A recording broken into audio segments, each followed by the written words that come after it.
Hello and welcome to Human Synergistics Roundtable. Thank you to everyone who's taking the time to join us. Happy to do another session to talk about culture, leadership, human synergistics instruments, and their purpose for development. So, really looking forward to the session today. We have a few fantastic speakers. Christian Sellers from TES Consulting is going to come and talk about human synergistics leadership impact tool and how that's used in best practices. We have Peter van der Veen joining us a little later in the session. He's is of Room to Act Consulting in Cologne, Germany. Peter is going to talk about LSI and the topic of leadership and ethical behavior. And finally, we'll end a little later in the session with Sabine Kierdorf of Kierdorf Culture Management to talk about some unique seminars that we've been conducting, combining the data and diagnostics of human synergistics with an experiential session with horses. So a bit of a combined learning for leaders and participants at those sessions. So you'll get to see what that's all about and how that can help leaders along their development and learning journeys. So we have 3 hours for our roundtable, a bit of a marathon. The idea here is that we can talk about a variety of different topics given the time. And this way, participants can join and leave as they like. And also, of course, post any questions. So if you do have any questions that you would like to ask, I won't be able to hear the audience. So please feel free to type those into the chat anytime and I'll be checking in regularly to review those. So we'll be starting with Christian here in and I guess about 20-25 minutes. Before we do, I wanted to take a moment and first of all introduce the session and secondarily to talk about some of our research and data. So one of the pieces that I find interesting, and I think a lot of other people do as well, has to do with differences that we find around the world in that data, specifically around differences relating to ideal culture descriptions. So for those of you who are familiar with human synergistics, you may be familiar with our organizational level instruments. Those include, of course, the Organizational Culture Inventory, or OCI, which has two forms of that survey. The first is measuring current operating culture within the organization. And the second form of that instrument is essentially an ideal version in which clients are tasked with describing their ideal or preferred cultures. So this is something we've been doing since I believe the mid 1980s in terms of being able to offer not only a current culture measurement, but an ideal description. And I always find this to be tremendously powerful and helpful to organizations to be able to define for themselves what should be going on in their business, what is ideal and appropriate for their work, for their people. They can describe that again for themselves. It's fascinating data to look at that kind of feedback across things like hierarchical levels and generational differences. You know, do people describe a different kind of culture as being preferred and ideal based on generational differences, gender, and so on. So very, very interesting topics. One of the differences that we do find in those descriptions comes from differences that have to do with societal values. So when we think about the process of describing an ideal culture, what we want taking place within our business, really what we're describing is essentially a values statement of what is appropriate, what should be taking place, what we do need and want from our people.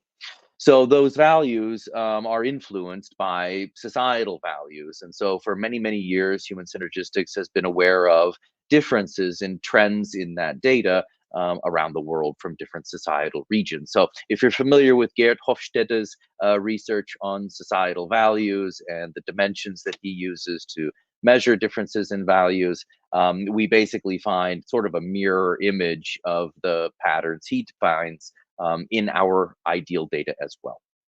And you'll see that here in these examples. So the first thing I am happy to show is the research is quite recent. So we've looked at ideal descriptions before and differences around societal regions all over the world for quite a number of years. But this, I believe, was done just around a year ago. So this is fairly new data. We also have a nice large data set, almost 40,000 people across all sorts of organizations, across all industries, across 55 countries. So a really nice global sample of what do people all around the world describe as ideal and preferred and appropriate in organizational culture. And that's what we're looking at now on the slide, and the ideal composite from a global perspective.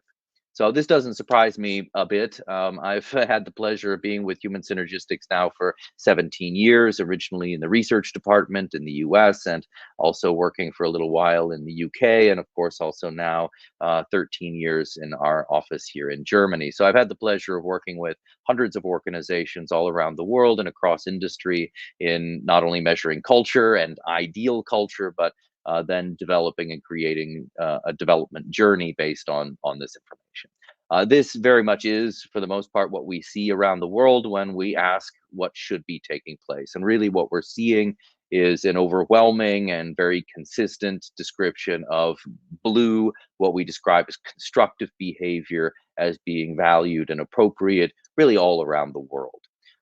In a distant second place, we can see the red aggressive defensive patterns, and finally, in third place, a little bit of the green passive defensive patterns.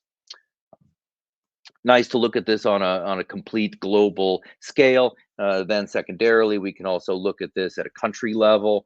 So this is not something I believe we've released previously for OCI. We typically kept the data at the societal region level, not at the national level. But with a little more data, we are able to create these and illustrate differences that we see from really one country to the other. So I'm not sure if you can see my mouse indicating, but you can see sort of on the middle level, second from the left, we have the German profile. And again, very, very similar to what we see in this part of the region when describing ideal culture. So yesterday, actually, I was at a new client debriefing, on site debriefing to a leadership team, and we were talking about their OCI ideal results. So this organization has just begun a culture development initiative. And their first step, which is always my favorite first step, is to begin with the ideal description. So before we get into measuring current culture and those sorts of parts of the puzzle, I always find it really helpful, especially for the client, to begin with the ideal. Start this with a discussion of what are our values, what do we need moving forward, where are we going, what do we need from our people, what's going to help us move ahead, especially now given the amazing pace of change of business. What do we need from our people, and to take a moment to really describe that. That is the ideal profile that we then use for the client moving forward to compare the current state against, and begin to build that development.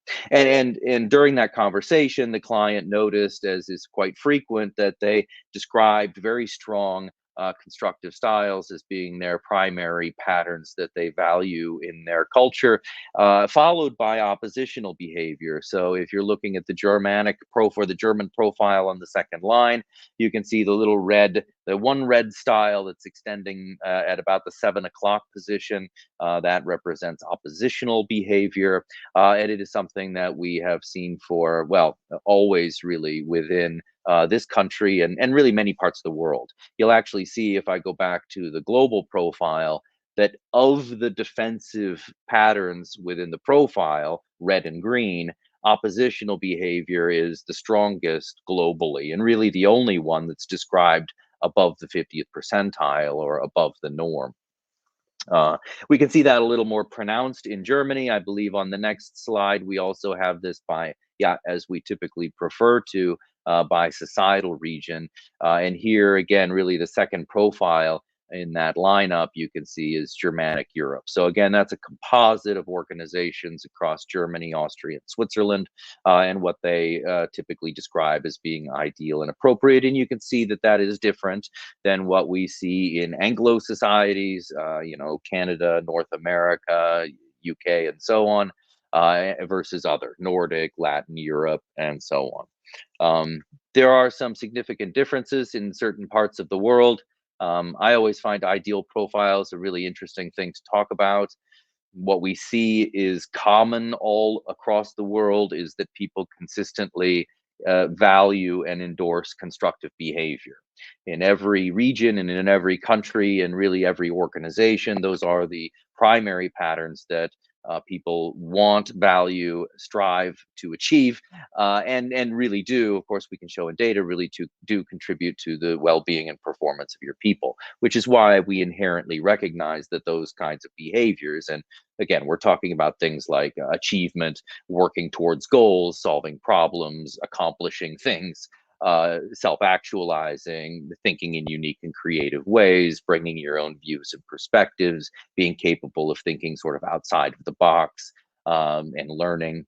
Humanistic encouraging, which has to do with enabling others, empowering others, helping others to be more effective, and finally affiliative behavior. Really recognizing how I fit into the team and group, what I can contribute, how I benefit the larger organization, and really customer base as well. So those sorts of motivations are pretty consistent around the world, and this is why we see the constructive styles being so consistently described, and that's really appropriate. Interestingly, of course, the question is really whether we want defensive behavior, and if so, sort of which type. And that description does change a bit significantly around the world. One of the interesting messages I like to draw from this is it really shows when we have an objective measurement and an objective perspective, it really shows us that when we look around the world, even though we as human beings are very good at recognizing differences amongst us, we are overlooking the shared commonalities. Really, when we look at people from a values perspective around the world, we have much more in common than we have differences amongst. So I think that's an interesting question, interesting point to illustrate, and helps us to recognize really how much is in common. That's also a very helpful message for global organizations who are operating, of course, across 20 or 30 countries. It's very helpful not only to know what behavior we want in this organization and helps us move forward, but also what kinds of behavior are most consistently valued by people across all of those countries. That's a topic from the book um, Winning with Transglobal Leadership by Dr. Cook and Dr. Zumal. And a very important topic in terms of, if we are leaders leading international teams, it makes sense that we role model and encourage the kind of behavior that is valued and seen as appropriate, really across all societies. And again, that's constructive styles. So again, you can see a bit of differences in different places, and those are all quite fascinating. And by the way, we've published a few papers talking about these differences across societal values, and also in several cases providing explanations in terms of why we see those differences. But in any case, I do find that to be interesting information, hopefully helpful as well to any of our clients out there who have received their OCI ideal profiles, and they're wondering why there's a little bit of oppositional behavior in there. Why did we say that? Anyway, interesting stuff. All right. If you're interested in any more of that topic, please feel free to write in the chat. Also, of course, we do have content on that topic on our website, especially the home office site, humansynergistics.com. Under the research tabs, you'll find additional information on ideal descriptions and global values as measured in OCI ideal. All right. So I hope that was a bit of an interesting way to kick off the conversation. I can see some of our speakers are beginning to sign in. Thank you, guys.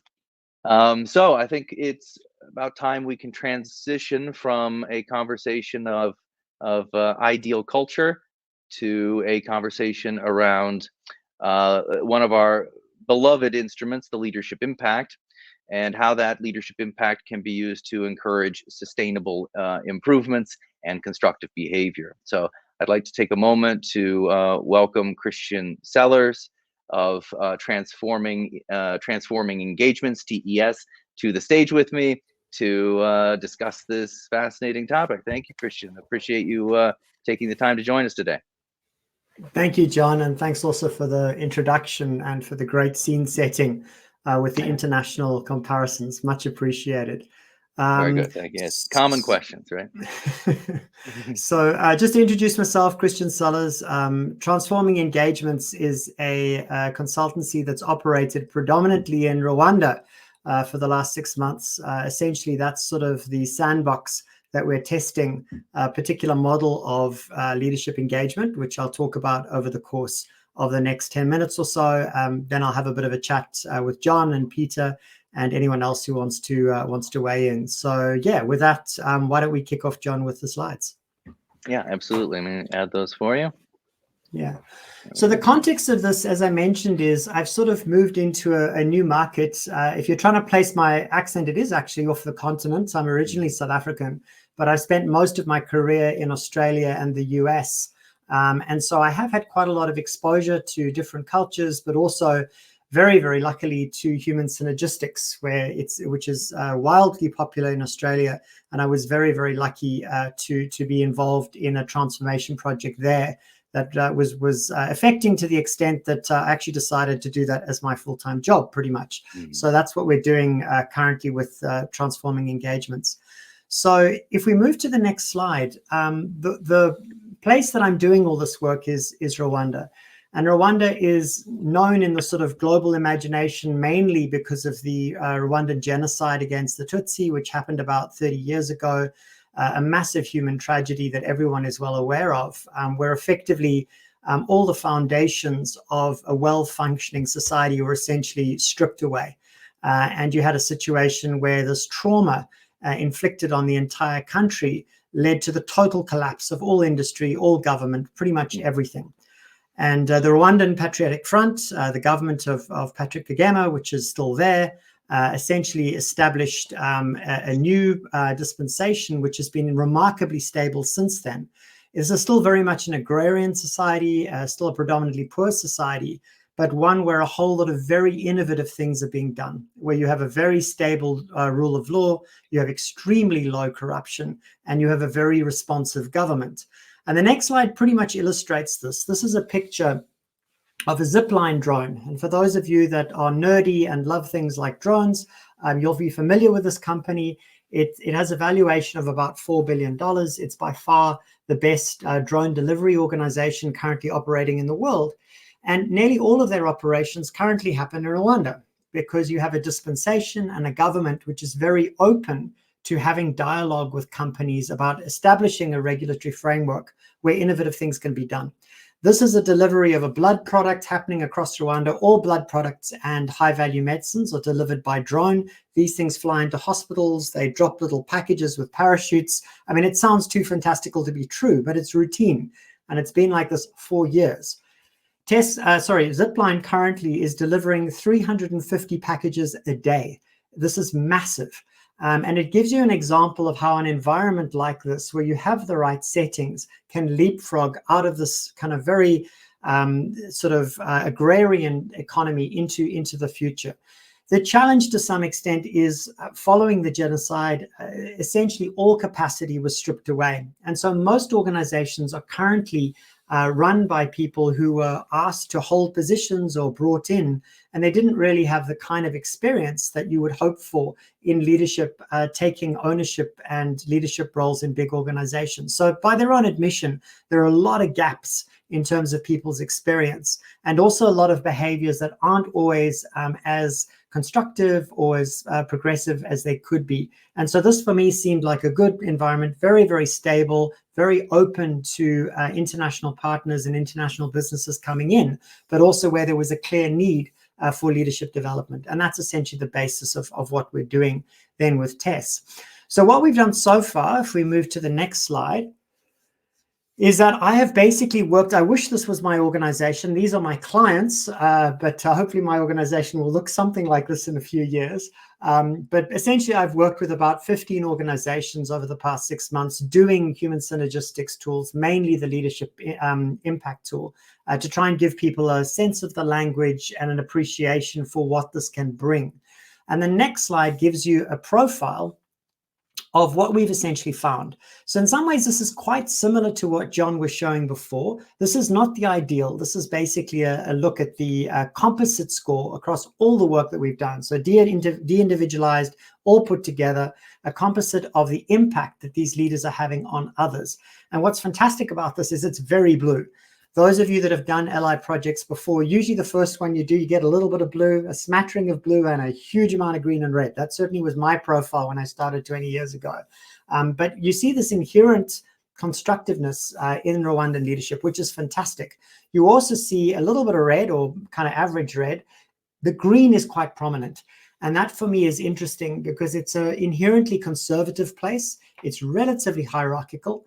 And as a consequence, avoidance and convention are things that are quite deep-seated. So when we talk about sustainable leadership change, my challenge has been whenever I lean in on things about convention, I often get a huge amount of pushback, particularly with respect to the need to follow rules very, very closely, the dangers and corrosion of corruption. So people are very obsessed with doing things right or doing as opposed to doing the right things. And that's a big challenge that we have in having these dialogues. And so what I've done is I tried to split the data out to look at those leaders who are actually experienced within Rwanda that were being the most successful. So I asked John and his team to do a breakout for me of the third of the leaders who were most effective on the effectiveness scales within the leadership impact tool compared to the 5 who were least effective. And that then gives us the next slide. And my hope in doing that was to identify those things that people's peers in industry were actually doing well. So it wasn't some foreigner coming in and saying, give up on the rules, it's going to get in your way, because that obviously would be rejected out of hand. It was rather, these are what your successful peers are doing. And for me, what was striking, when you look at this picture, this compares the red, green, and blue here is the profile of the most effective leaders. And that purple line is the outline of what the least effective leaders are doing. So on one diagram, we can compare best and worst. And what you can see is that where the best are clearly much more constructive, is blue all over the place. But the thing that they're very good at is humanistic encouraging and affiliation. They're really doubling down on investing their time and effort on supporting people up the learning curve and also building esprit de corps across their teams. So this is what distinguishes them. And likewise, if you look at the least effective leaders, they're doing 2 things that even, on the ideal, when you look at that stuff, John, you were doing on sub-Saharan Africa, it was interesting. I suspect that's South Africa where you're doing that work. But competition and oppositional there are quite prominent in the ideal even. It's even more pronounced here for the weakest leaders. A lot of oppositional behavior, people establishing their status and authority by correcting others, and competition, basically competing for the sort of attention and love of senior leaders, board members, government ministers in order to get ahead, as opposed to delivering value. And these are things that we see in the weakest leaders as well. But, their peers and their reports can see it. They don't value these people because they have low effectiveness, but they are seeing this profile. So those are the things that are there.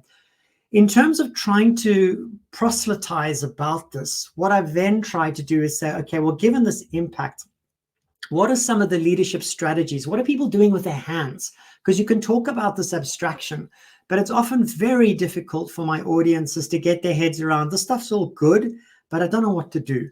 Tell me what to do. And that's the glorious thing about the LI, is it has all those leadership strategies detail where you can go in and say, here's a daily practice, weekly practice, quarterly practice that you can adopt that will change the profile. So maybe it's very hard to think about what humanism is. What does that mean day to day? But if I tell you, are you meeting with your reports every week? And are you giving them the chance to share their developmental challenges with you? Clearly, that's something you can do. You can put that in your calendar. So I then have tried to look at what are some of the practical things driving these profiles of the most effective leaders. And if we look at the next slide, I did a little bit of a sort of kind of flow diagram showing how do the different bits, if we go from strategies to impact to effectiveness, I've only picked the 4 or 5 things that are most powerful. The biggest problem with LI reports is that they're so frigging long that you get lost in them. It's really hard to know what's important. And so what I've done with this graphic is just pick up the 4 or 5 drivers of the biggest differences between best and worst across leadership strategies, impact, and effectiveness. And you can see that humanistic encouraging is by far the most powerful of everything. There's an 81% difference between most and least. And what's driving humanism is mentoring. People spending time with their reports to try and get them up. Another one that's very powerful is influencing. The weakest leaders spend a lot of time confining people to their box, telling them what they can't do, using their influence to stop other people getting in their space. Whereas the more constructive leaders are using influencing to essentially reciprocate and show others, I will help you be successful on the understanding that together we will move ahead. So essentially being open to the influence of others. And you can see then that this tracks through into some of the effectiveness points that is in the LI report, making people feeling empowered, enhancing others' productivity, promoting organizational agility. The top leaders are about a quarter better on these effectiveness markers than the least. So this model gives us a sense of where to go. What do we focus on? And if we then move to the next slide, I presented this actually at a lecture last week with about 40 or so leaders in Rwanda. And I tried to distill it down to what are the 3 things you can do in this context. I'm not going to tell you to stop being conventional. I'm not going to tell you to stop being avoidant because you'll throw me out the lecture hall. What I'm going to do is I'm going to focus on those things that your peers in this difficult environment are already doing that's making them more successful than the least. And what they do is they support their reports and peers. They're inclusive, they bring others into decisions, and they show kindness. They're generous with information. They don't give information on a need-to-know basis. Even if they don't know the import of information, they trust others to use it appropriately. They praise generously, and they limit corrections only to those things that really matter. That's what distinguishes in this context the best from the worst. And what I then did is I shared a little thing with everyone, gave everyone in the audience this next form, and said to them, given what you've learned, so if we go to the next slide, John, what are some of the practices I could consider adopting? So I had about 30 people who filled these out and we stuck them all on the wall on a daily basis, weekly basis, quarterly basis. And this paraphrases basically the leadership strategies that are there. And the orange little circles are the ones, so I ranked them. I then said, okay, how many people ticked each box? And I ranked them all. And the ones that were most popular in my audience were the orange ones. So the most popular one was forwarding useful information to my team. So obviously that's important, but it's pretty easy. That's a very low cost, low emotional cost thing to do. So it's easy enough to do. Praising others when they solve a difficult problem. Again, it's nice to praise, but it doesn't cost you much. It's an easy thing to do. For me, what was interesting is what people were less likely and more reluctant to tick were the things that involved emotional effort. Managing impatience is a big differentiator in Rwanda. In fact, the one single most strategy that was most difficult from the most effective to least effective is showing annoyance when things aren't the way that people want them to be. And that was the thing. It's like a 35% difference on that. It was huge. So again, managing impatience and how you show up. You don't even have to verbalize the stuff and people can see it. As a daily practice was as a differentiator. Regular one-on-ones, again, was another one, less valued by the audience, but clearly something that had an impact in terms of spending time on mentoring. And the last one, development discussions and deepening trust. Deepening trust was actually the weakest of everything that people put across. And Rwanda, generally, it's a fairly competitive culture. It's one where, you know, for very understandable reasons, people don't have a lot of confidence in the future. So there's a little bit of jostling. From a game theory perspective, people are expecting their kind of people to defect all the time. They're expecting each other to do them in at the next possible opportunity. So building a long-term relationship where I sacrifice in the short term to help you succeed, knowing in the future you'll do the same for me, it's a behavior set that's hard to establish. But again, the most successful leaders tend to be doing that. So folk in my audience, my challenge to them would be adopt that, and then you can join the ranks of the most effective as well. So this is just an example of the practice we're doing, things that we're trying to do to make leadership accessible, sustainable, but also impactful. So thank you. Thanks, John.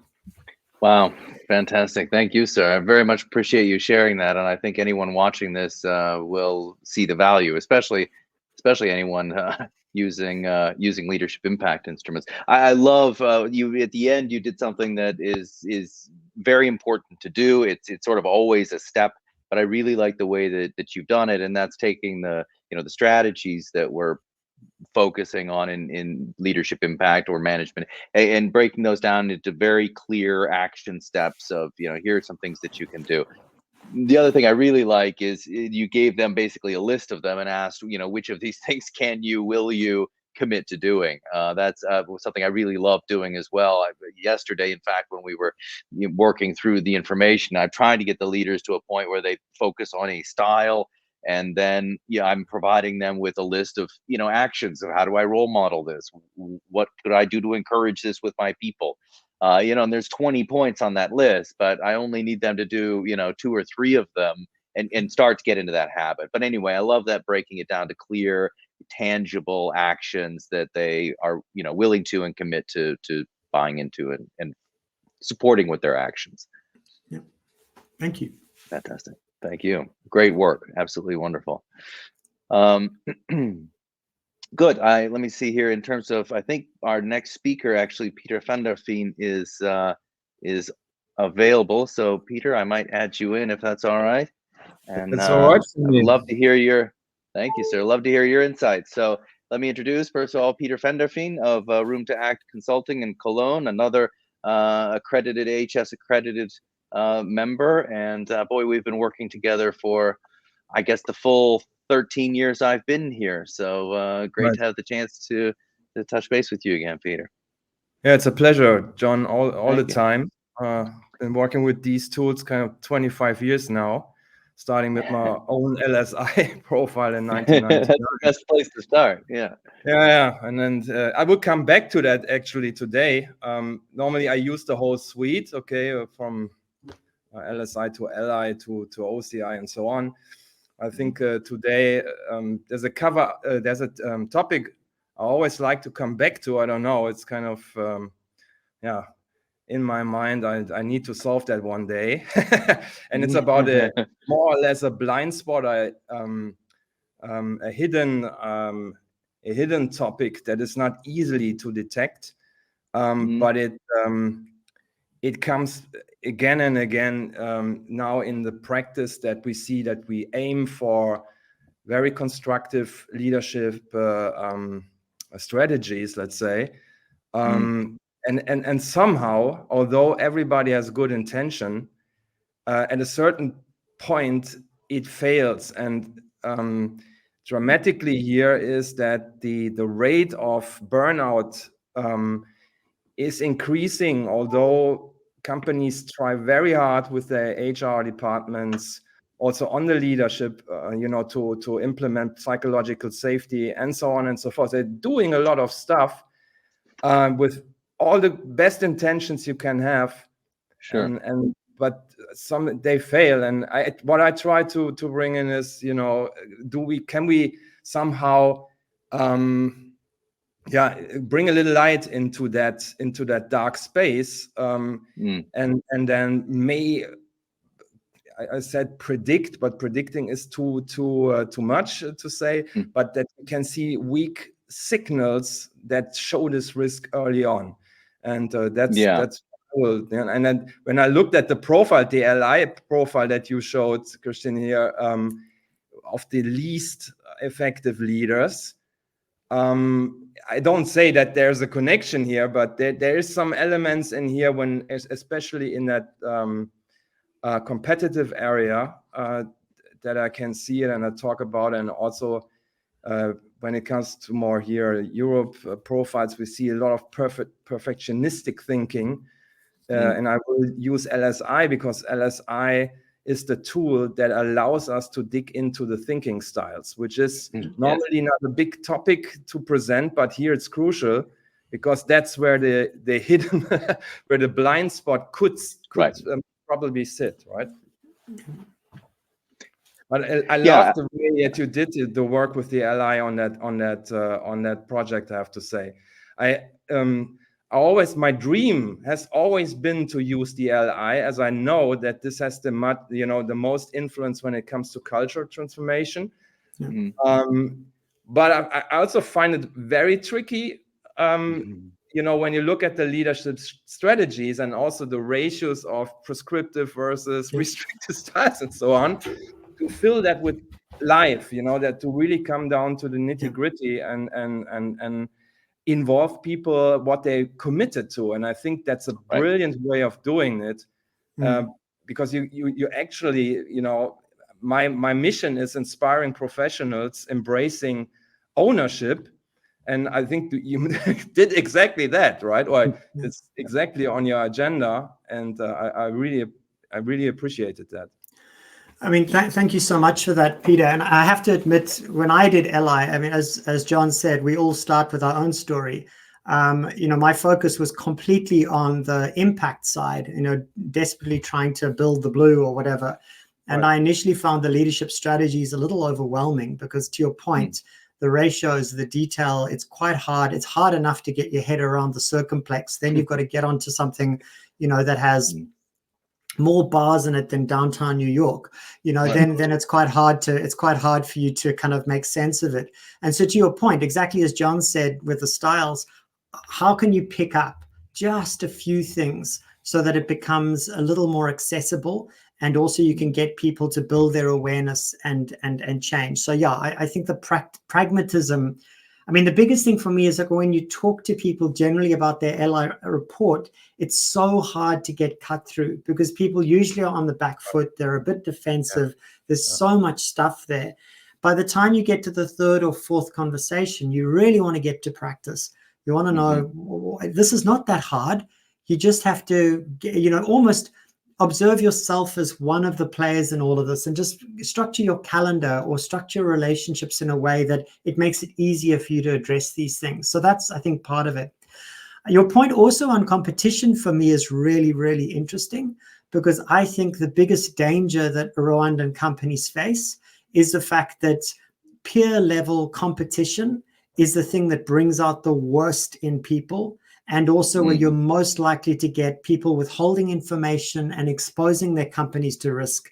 And so I think you picking up on that is spot on. I observe that in some of the biggest clients that I've worked with there, that you do have major issues with respect to collaboration and low trust environments. And that's the point when people start concealing things, or that's the point where they misrepresent things because it gives them a leg up over their peer in being considered as the next CEO or whatever it is that they're trying to do. So I think your point about competition and that having being an indicator in the LI as well, I think is a really good lead. But with that, I'm happy at this point, John, if unless Peter, you want to discuss further, to bow out. But thank you. Good observations and nice to talk to both of you. A pleasure. Yeah. Thank you. No, but your point just reminded me of an old story. I was working with a leader who had received their leadership impact, and one of the styles that they were encouraging most was competitive, and it was really quite extreme. And they were encouraging that in their direct report team. And one of the ways they were sort of encouraging that behavior was by testing the knowledge of their team. So the leader would kind of go around every now and then and ask sort of a sneaky, tricky question of the team about, the business or a client or something like this. And, you had to know the answer. And the leader took a lot of pride in the fact that, this strategy he's been using of now anytime he asks any of his team any questions, everybody knows the answer right away. It's wonderful, he said. Yeah. And so then secondarily, I went to interview the team, and I said, it's really interesting. How do you guys always have the answer? And they turned to me and they said, honestly, we don't, but we just make up an answer in that situation because we're expected to know. So, this leader is getting all this information and they're very convinced that it's completely, unsubstantiated, and that's what they're making decisions based on. Right. So it's again one of those things where you create with that aggressive pattern the illusion of effectiveness. It looks like my team is on top and knows everything, but it really comes at the cost of real performance. It's funny how it plays out. Right. I try to bring this into a little bit different context. At least I try. Because the overall topic is about empowering leadership, and what competitive thinking styles in this context could mean. and what it could create under certain, circumstances. It's a little bit different. It's not that peer-to-peer competitive, behavior, looking better than the others, or here you conventional behavior, which means I just tell what the leader wants me to tell you. It sounds smart, but actually it's pretty green. Yeah, exactly. Yeah. Right. So it's kind of, I think I was digging into this because I do so much HPO, high performance organization and teams work, and it's for some strange reason I always came across that somehow people are not although they have all these kind of initiatives about psychological safety. They give me a ring, a call, a phone call, and they ask for my help, and this in the next sentence is, but my employer shouldn't know. I would like to pay you private. I'm unsafe right now. Right. And so these things emerge more and more. But it can also become more critical, like really making investments that are quite too risky somehow, hoping that something turns out right, and hopefully it does. If it not does, okay, maybe we can justify it somehow. Or going a lot deeper, which is then manipulating stuff, like also when we had the huge company breakdowns in Enron or in Barings, also when then individual, let's say, fraudulent behavior kicks in without anybody knowing it, right? And it creeps slowly but surely into the culture, so that it becomes admitted at a certain point in time, right? So it has quite a massive impact, this time a negative one. If that stays undetected, and it will turn a little bit different light on empowering leadership, which is a good thing, a great thing to do, and we saw it also in the LI outcomes, right? It's something that leads to empowering, means people are engaged, and so on and so forth. There's no doubt about it that this is necessary and good.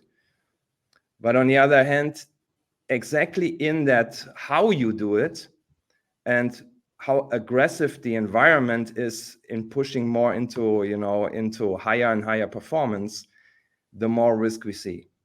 And it appears in the thinking styles in the LSI. At least that's my case. That's what I want to present, and then I'm open for questions, to be honest. Yes, I agree with you. I'm a very firm believer that the strategies that leaders use in leadership impact are directly driven by LSI1 self-description. Absolutely. Yeah. Right. Yeah, fascinating stuff. And go back to your point on a competition amongst peers being sort of one of the most difficult forms of competition. We do see that as well in LSI and other individual level tools. One of the things we're able to do is to break the feedback down into basically subgroups. And one of the classic ways to cut that data is by hierarchical relationships. So I'm getting, feedback from people who are above me, my managers and leaders. I'm getting feedback from peers, and I'm getting feedback from direct reports. And one of the interesting patterns I've always noticed, a couple of things. One is that people will interestingly tend to either behave fairly consistently across these groups. And most often in my experience, that's constructively. I behave constructively with my leader, with my peers, with my direct reports. It's only when people begin to feel insecure, and that's directly related to culture, that then they start not only behaving in security oriented ways themselves, but adapting that security oriented behavior to the audience, and that's when you see the pattern that I've noticed most often, which is, if I feel insecure, I'm going to use passive defensive behavior toward leaders and managers, right? Go along with things, keep my head down, make sure I'm pleasing them, check with them before making decisions. I end up using more aggressive behavior with peers because those are the people that I need to show that I'm better than and differentiate myself from, and so on, and blame my mistakes on and failures, and thankfully, however, more constructive behavior typically toward direct reports, but really only because that participant is not perceiving them as a direct sort of threat or risk to their position in the organization. So yeah, it's unfortunately not only a very difficult kind of competition, but a very common one as well. Right. Yeah. Yeah. Very good. Well, let me see if there are any questions from anyone, or if anyone would like to write in any questions, please, for Mr. Sellers, Christian, that would be great. Before we transition, I suppose we can transition over to Peter's content. Does that sound fair? Okay for me. Very good. All good. All right, Christian, I think you did too well of a job. I don't see any questions for you in the chat. Very clear. Well, thank you, sir. Well, I can't thank you enough for taking the time today. It's always nice to work with you. It's been great to collaborate on these projects. It's exciting to see the work that you're doing, and really, really happy and looking forard to more of it. So thank you very much, John. sir. Thanks for hosting me. Thanks for your support as always. You bet. Cheers. Christian, thank you. You bet. Thanks, Bye-bye. Peter. Good to see you. Bye. Good to see you. All right. So, Mr. Peter, let me switch our banners and put up your content then. Right. So fantastic. Now I'm going to have to, I have to apologize. I can't seem to give you control of the slides. So just let me know. Let me know when, and I'll move you along. Very good. So it's about good intentions, and that may fail. We will go through this and see how the LSI can help us to bring a little light in this. But actually, it's also it's about how can we rethink empowering leadership, which is a good thing to have. If you go on the next slide, I mean, it's quite obvious, right? Everybody wants it. So the employees want it. They want autonomy. They want authority. It creates a lot of trust. It signals, it's a recognition also for a person, right? And you can develop once you get that responsibility to fully self-direct your actions. And on the company side, we really have that thing like, if we empower people, they will help us win, right? They will help the organization, they will help the team win. Which is quite a famous statement from Fred Kaufman when he came up with "What's your job?" and he said, "Your job is not your job, but your job is help the company or help the team win." It's quite a a mantra, let's say, also in the high performance world. Right. And that's all good. That's all good, right? What is often overlooked, and that's on the next slide, is the thing that if we would illuminate the shadow, you could say we could start with something that when I was in KPMG, our forensic teams, they pretty much worked with a risk analysis here in order to predict certain elements and factors where they could see there may be a risk that somebody might not behave ethically, or that he disengages in moral action. And this goes back to a guy whose name is Donald Cressy. He came up with that in the 1950s, and he's a criminologist. And he came up actually with these 4 points here, that there needs to be some pressure, or modern speaking here, sense of urgency that you feel that somehow stimulates your thinking in the direction of, if I cannot do it this way, I can also try to do it that way, and that way could be an unethical one, right? Then if another factor comes in, which is the opportunity to do it, then that's the perfect case for empowering leadership, because empowering leadership is all about delegating responsibility, giving a room to act for people so that they can self-direct their actions without interfering all the time, without monitoring them all the time, without controlling them all the time. So it's pretty good, but actually it also creates the opportunity, if you are under pressure, then to not only think this way, but try to do it, because it's not, nobody witnesses what you're doing. So the thing is that this component is also fulfilled. And then last but not least, rationalization and justification. At the end of the day, it's all about helping the company win, right? It may be that you say, maybe I just do it once. I can learn. Maybe I cannot do it in the best way, but under this pressure that I feel, nobody will recognize it if I do it. And actually, my intentions are all good. I would like to see the company win here.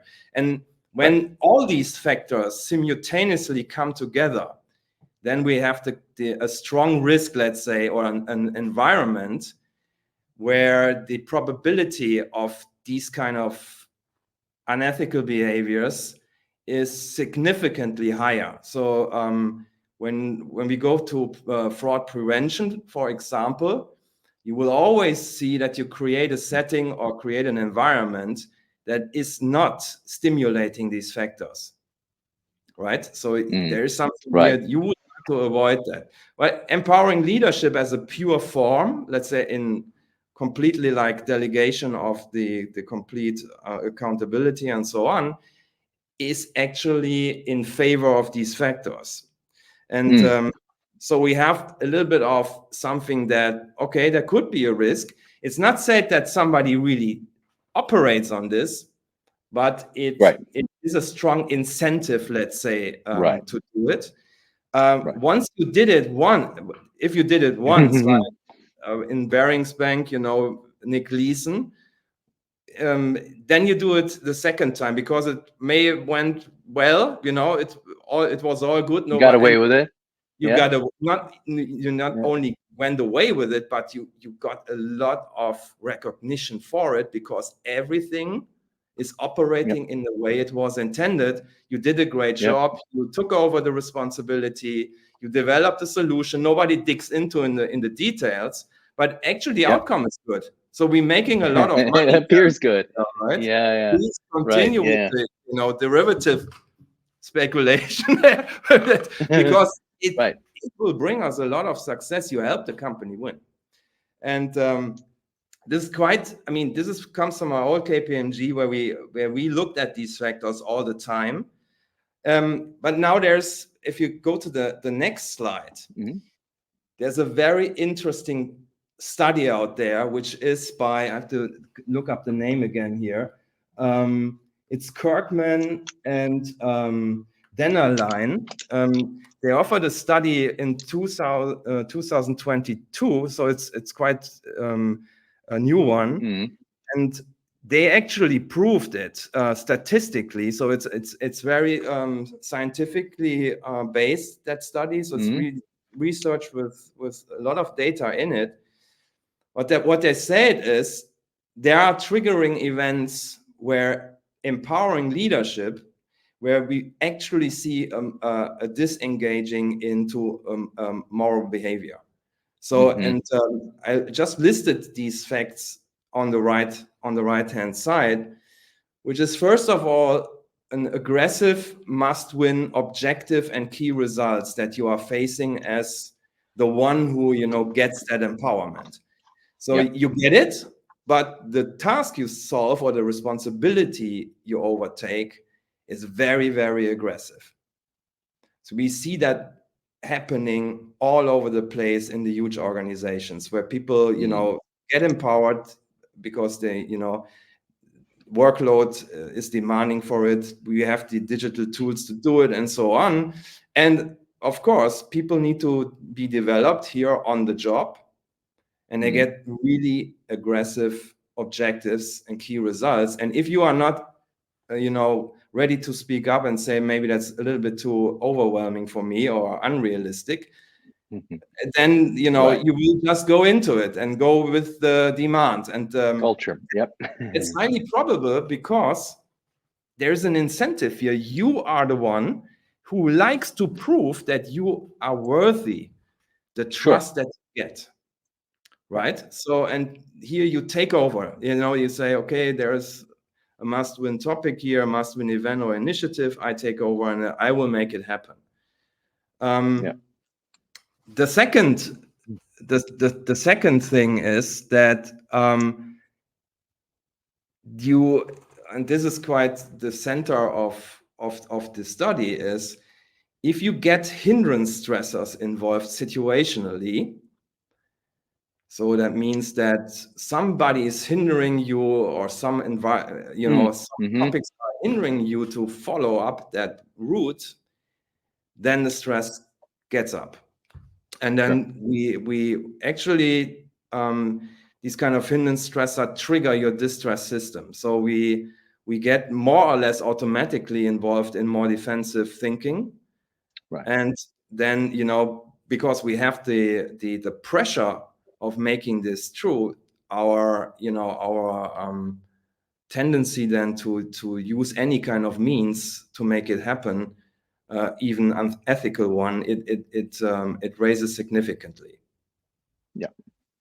And then the limited skill, of course, I keep that out, but there's a limited capacity when you have empowering leadership and stressors involved and so on. You have a limited capacity to self-regulate, which is important if you want to switch into constructive thinking again. But it's because of the whole energy that is necessary for that, and the pressure that you are facing in that situation will, strongly push you into whatever means is right here, I take it. And this is kind of, this is kind of the thing that we see happening, that people get very aggressive objectives and key results that they're responsible for. They're facing massive hindrance stressors along the way.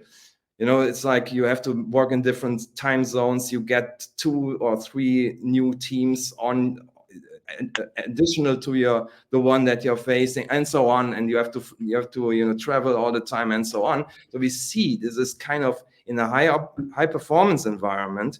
This is not unusual. This is actually more or less, the rule. The standard, absolutely. And people, the problem here is people think, if they have understood what high performing teams and, what all these things are, they just need to build that skill and can do it. What they are not putting into consideration is you are a human being. And as a human being, you have limited energy. You cannot be, even if you're in a constructive way, you cannot be situational all the time in a constructive mood or mode. And so the risk gets triggered here, which is maybe it's just a small thing, but if it becomes accepted or overlooked for quite some time, it may appear in more significant patterns. When we look at the circumplex, we see then patterns way above the first 50th percentile, I would guess, where we then see that, and it could also drop into the OCI profile actually, where we then could see, okay, there's a really significant risk here we have to, put into consideration. No matter if we call it empowering leadership or high-performing organization or high-performing teams, there is something in here or an insight here that should make us more sensitive, let's say, how we can deal with these things in an even better way than we intended to. Let us go to the next one where this could be seen, or where I make a strong hypothesis that we could see it in the LSI early on an individual level, right? So I'm more humble here. I don't want to go to the OCI part, but everybody can track this by seeing the Enron case, which is very well documented, and you could see that this is starting very tiny, and then it's like the snowball effect, but it's a dark snowball here in this case. So when we look at the thinking styles, there is the then would see is, or what would add to that hypothesis is strong perfectionistic thinking. And that's, on the one hand, the case, it's like, I have to be perfect here, right? I am the one that should help the company win. I need to fulfill all these strong objectives, key results. I need to be perfect in this. Or my people are only okay if they are perfect for me in this. So it's good also, have, from a leadership impact point of view, you could also, induce that kind of defensive impact here when looking at your team. So once this stressor is activated, you're under pressure, right? You're under pressure. You have this stress. If now a hindrance stressor comes on top of that, it gets activated, and you go what we call below the line or in defensive situational mode. Now that can even get stronger if you look at the competitive area or style. And competitive here means I need to show all the others that I'm worth it. It's not a peer-to-peer competitiveness. It's more greenish, let's say greenish competitive thinking. Right. I have to justify my position, my authority, the trust value. Yeah. It's more like, because it's all about good intentions here. And the thing is, they gave me so much space, and I got so much trust, and I feel so motivated by the autonomy I got. Now I have to show them, because otherwise I may lose it. Right. So now I step into when we look at the investments or highly risky investments, we see it exactly out of this reason. Because then they say, okay, it can go, and then I get all the credits again. But if it goes wrong, then that of course the defensive impact will turn into negative outcomes, and then catastrophe can happen, right? And it's the third thing is a constructive style added in here, which is achievement orientation. The whole thing here is, you look at all these things from a very task-oriented, individualistic view. So you do by definition, not necessarily use others in this game, but you have a very strong preference to prove it yourself, of the reasons we just talked through. And so it's kind of, you become overly hyperachiever in a certain, from a thinking style perspective. Right. Which is driven by high level of achievement orientation and high level of perfectionistic and competitive behavior that tells you, I'm only okay if I'm perfect here, and I'm only okay if I'm strong here. And these are the, stress drivers here. And when we combine this to the other areas of the LSI, we see other information clearly linked to that, which is the effectiveness of the work that you do. Normally we see a contradictory results, because when people are very open and honest, they will be disappointed more or less with their effectiveness, whereas others see them as highly effective. So we have a contradictory result between self and results by others, and that's also true for time management. People see you managing your time because you get all these results, right? Wow, this is cool. This guy must manage his time, because I don't know anything about what he's doing, because I gave him the empowerment, right? So good point. But I see that he's creating the right results in the right time. So perfect. And the other one is like, they're really struggling with it, because that's how the hindrance stressors that are in there will turn out from their perception that they are not good at time management. They exactly know that they did it in a completely different way, which might be, an unethical one, but this is not transparent to the rest of the world. So we see these contradictory results here, and the same is the readiness for promotion. They don't think they're ready yet, because they're still, struggling with it, where others see the good results and say, wow.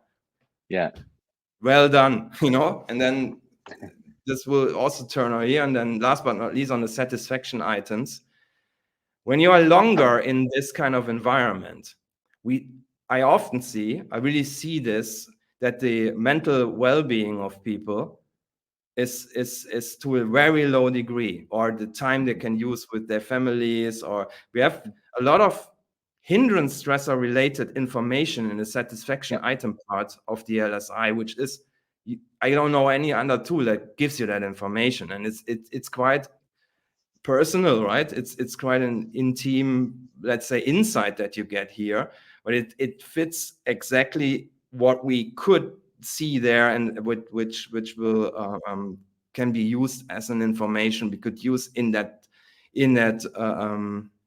relatedness of the other facts. So if we connect all these dots, and that's not one single item is alone is responsible, but if you connect all these dots and they are there and they become true, then the case is there, and it's 75%. I think Kirkman and Dennerlein used it, that it will turn out in people not telling the truth anymore. They're hiding from something. They're manipulating reports, whatever, making risky investments, and so on. And so you have the case. So the LSI is illuminating on that dark side here. But now it's the question of, how can we create an opportunity out of that? I mean, it's interesting that we can see it. The question is, like in Christian's presentation, is what can we do about it, right? And so on the next slide, it's more about now what is now the major insight here. And Kirkman and Dennerlein gave some points, but I think the whole topic here is much, much broader. So I just listed 3 elements that I see in my job and what we do. And the first one is, I used create a setting from the LI, as I know that this is quite an important leadership strategy here. And I called it the player-learner setting, which is, when we think of aggressive OKRs, you are not in a player-learner mode anymore. It's the environment is pushing you towards something which is far away from playing.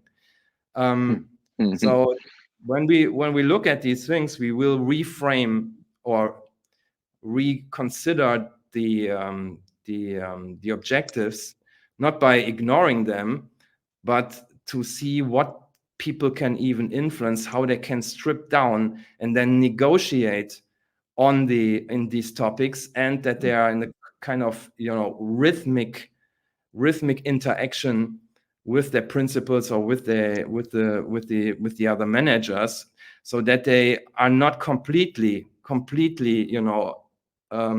off the track here and can do whatever they want, but use the information here to get the next challenge, which is kind of heading towards the aggressive OKR. But now it's done together. Now it's putting in its small steps and then letting others help you with, it can be also strong impulses. It doesn't need to be a nice, get along with each other and ask open questions. So it can be hard information and a real challenge also in the meetings, a real performance review meeting, let's say. But you get out of the meeting with the next impulse and an agreement that is feasible what you can do, so that you are not overwhelmed. You're facing the challenge, you're going into it, you learn from each other, but you take the next step. This is actually, it gets you out of the perfectionistic and competitive mode. And it's a co-achievement approach rather than achieving it for yourself, right? So it's this kind of setting that we need, which is quite a process-related one, and it needs also to have routines and structures around it to make it happen. And you need to understand the player-learner mindset firsthand, because a player-learner mindset will never or always tries to find an alternative to perfectionistic and competitive behavior, right? And it's by definition includes the humanistic, encouraging, and the affiliative styles. The second one is that you need to, or you should, encourage centering skill practices or centering skill building. That means the capacity to self-regulate, which you can do. We have a lot of, actually we have an example of I think it's Sabine right after us, where she's doing that with horses, but you can do it also, you can do it also with, I don't know, meditation, whatever comes here that keeps your nervous system in a more balanced readiness when you face hindrance stressors. And that needs to be trained. That will not fall from the sky, right? And I don't see any company doing that. It may be that in their resilience, let's say, courses, people go into and find it quite interesting or whatever, but this needs to be a real practice, because the environment will always push us harder, right? In the future, it will not go away. And so we need to, enlarge or widen our openness here also to include body work, body mental work into leadership development. And the last topic is, there is not one effective leadership style. You always have to, and I think that's also the point of Christian, have to go for constructive impact. And we go away from leadership styles because there's not one singular leadership style in any given situation that is, constructive. And used empowering leadership here as an example. Right. And combined, also, you need to combine all three, and that would change completely the way of how you look at leadership. I think that this is pretty much in line with the LI, because what it also tells you is that you need prescriptive as well as restrictive strategies in a certain good combination. So the story is the same at the end of the day, but you need to dig into where's the seed, where's the problem here, and that's and here you can clearly address the point.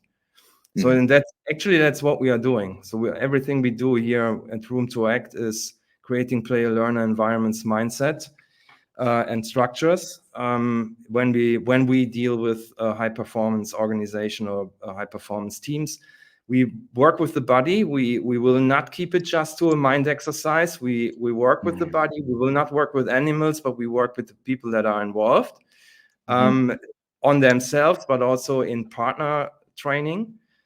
And everything we do is meant for constructive leadership impact. So that's what we do. Well, it's fantastic work. As I have to say again, all the years we've been working together, the help that you've brought to many organizations and leadership teams is fantastic. I every time you talk, I have write so many notes of connections. I agree with all of your points, really. I like the point that you said toward the end around it's no one style for leadership in any situation that's sort of the answer.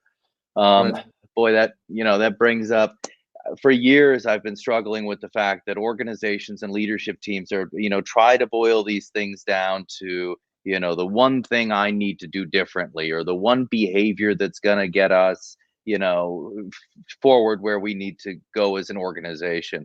And that's the really interesting thing when we look at behavior and leadership and culture, is it's really not about any one thing. It's no one behavior that's going to solve the problems. It's not any one thing that the organization is doing that's encouraging, unethical behavior. It's combinations of things that are coming together and influencing, which makes it, especially as a participant, in that organization, it makes it very hard to kind of narrow down and figure out really where is this coming from? Why are these things happening? What I say is all the time is like, guys, your job is pretty demanding.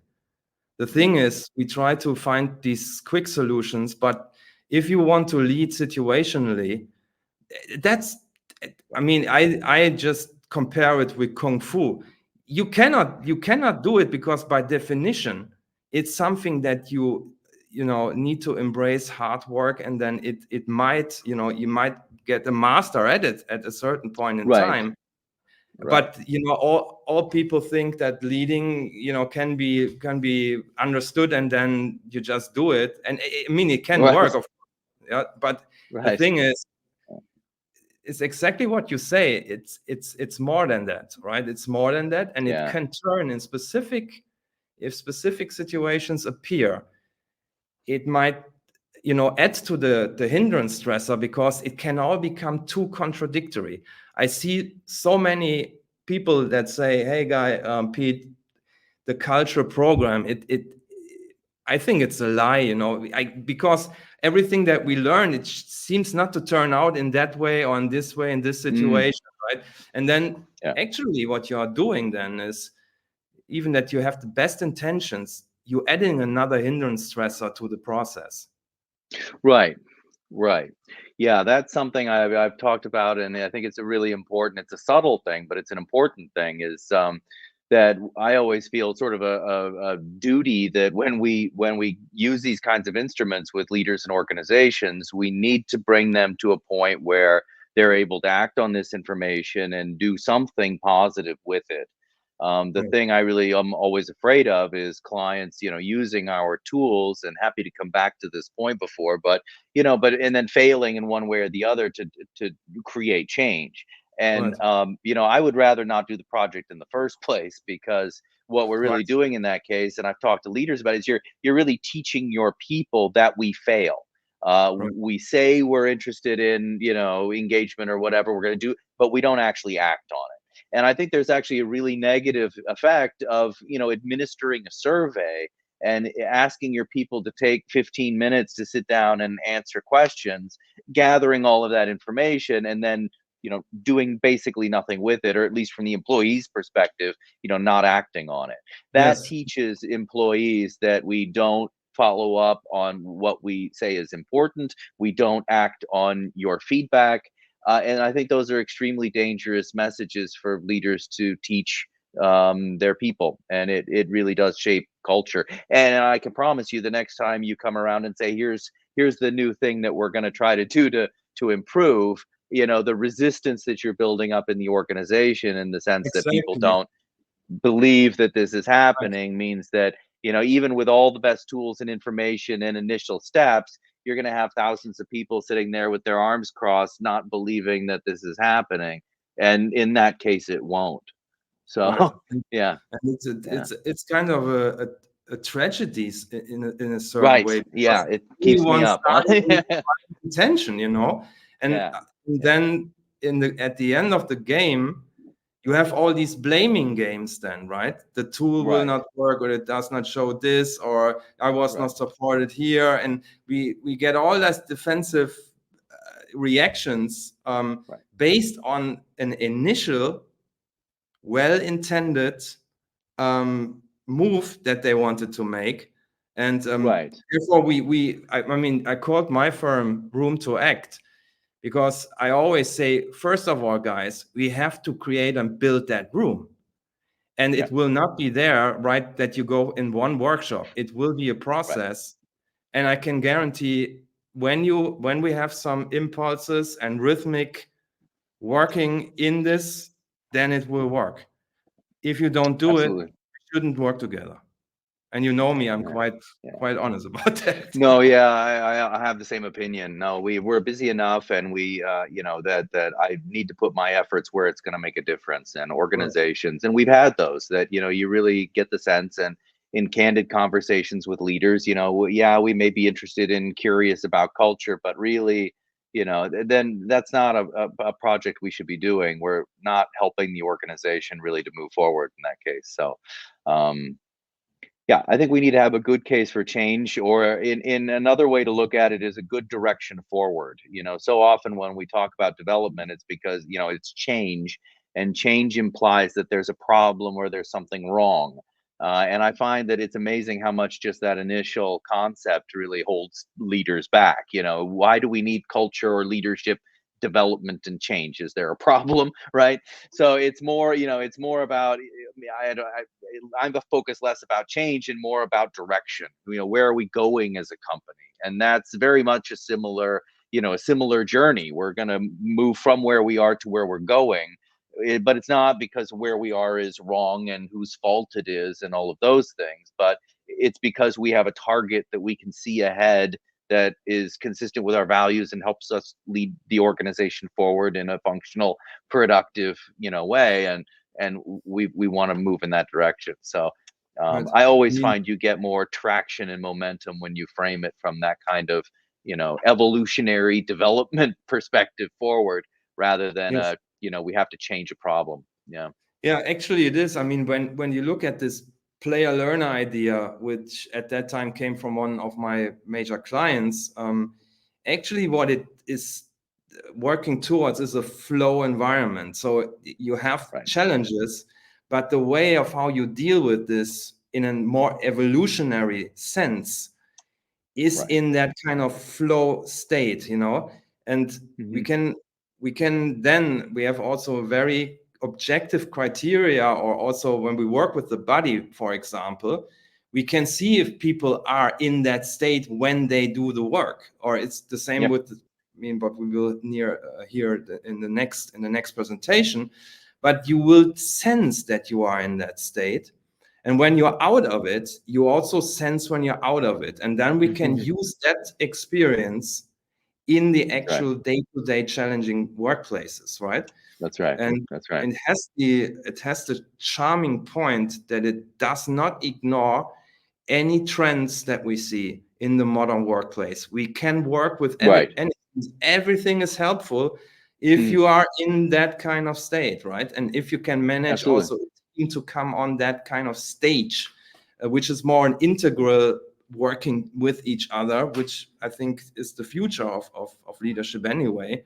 So integral leadership, if you want to talk about any style, it's the only style I think that can work. But it's also integrating all the things that we wish for, like, work-life integration, work-life balance in a way, because it's all about balance at the end of the day, without ignoring the challenges that are on the, if you work in a for-profit organization, there are challenges, and we like challenges if we can do that in a flow way. Exactly. Yeah, exactly. Flow is a nice term. We use different language for it. So that we have, terms how we describe relationships in terms of defensive patterns versus constructive patterns. So, flow is a nice way to describe constructive. We've also described them as being reciprocal forms of relationships when we're behaving that way, versus transactional relationships, which we tend to have with defensive behavior. But flow is a good word, and it's a nice one to connect with, because I've used that as an example in workshops. You're probably familiar with the wall chart exercise that I very much love to do, and the flow is a great thing, because you can ask people to think of a time when they were really experiencing that. Especially with a team or with a group, whether it's the company they're with now or whatever.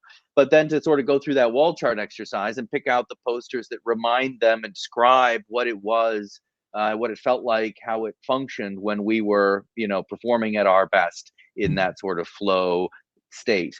And it's very, very easy for people to pick out what behaviors that's all about, and then to start recognizing where that falls, and then we can really dig into how much of that am I doing, and how does that play out in our team and group. And then we finally have also a language to get a little more specific around what do I need to do differently in the team, and so on. But I love those concepts. HS has, I think, very good and accurate terminology for all of the things that we're measuring. But a lot of times when we bring this across to teams, that's famously true for culture development. We need to boil this down to some simple terms and phrases: flow, player, learner, that describe that kind of satisfaction oriented, goal, collaborative behavior.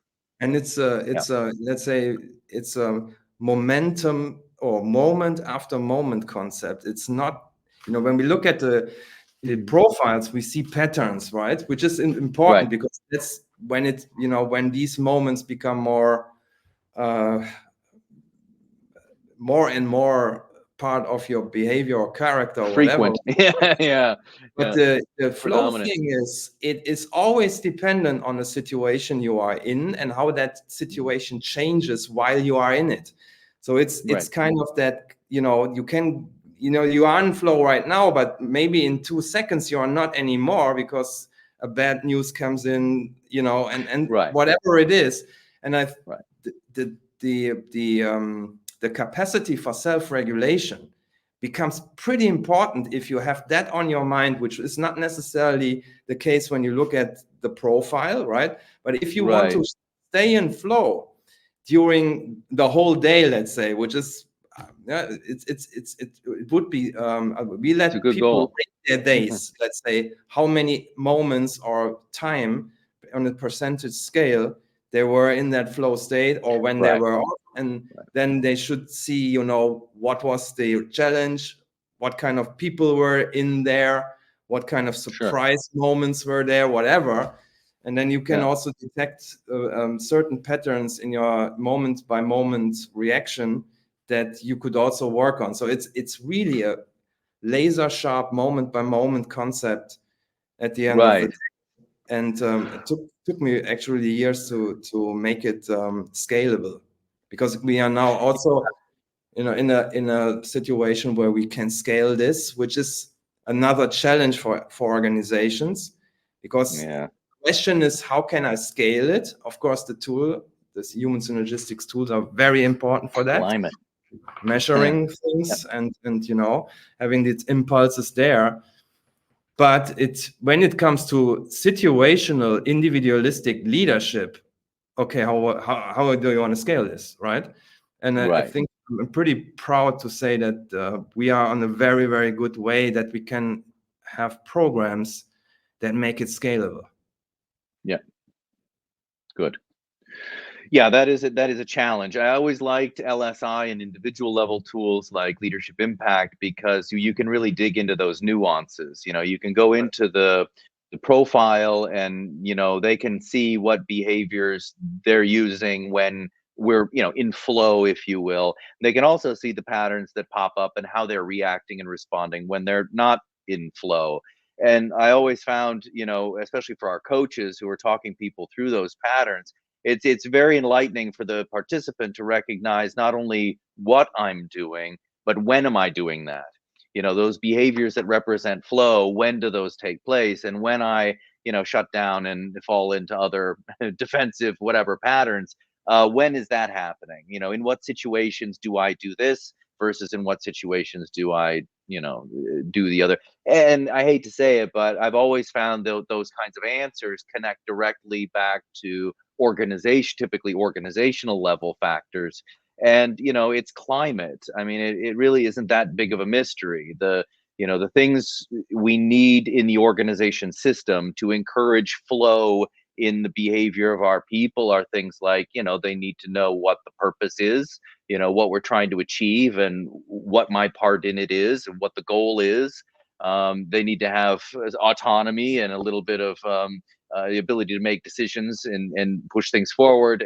They probably, I'm betting that the job they were doing required a variety of skills and perhaps knowledge from their point of view. You know, it's a combination of factors in organizational design that encourage that kind of response, and at least enable and facilitate that kind of behavior in people. And it kind of also goes back to your point on leadership empowerment, because, you know, leadership empowerment is great, but leadership empowerment alone is not going to do it. You know, we need empowered leaders who also know what the goal is and understand the purpose of the business. And everything.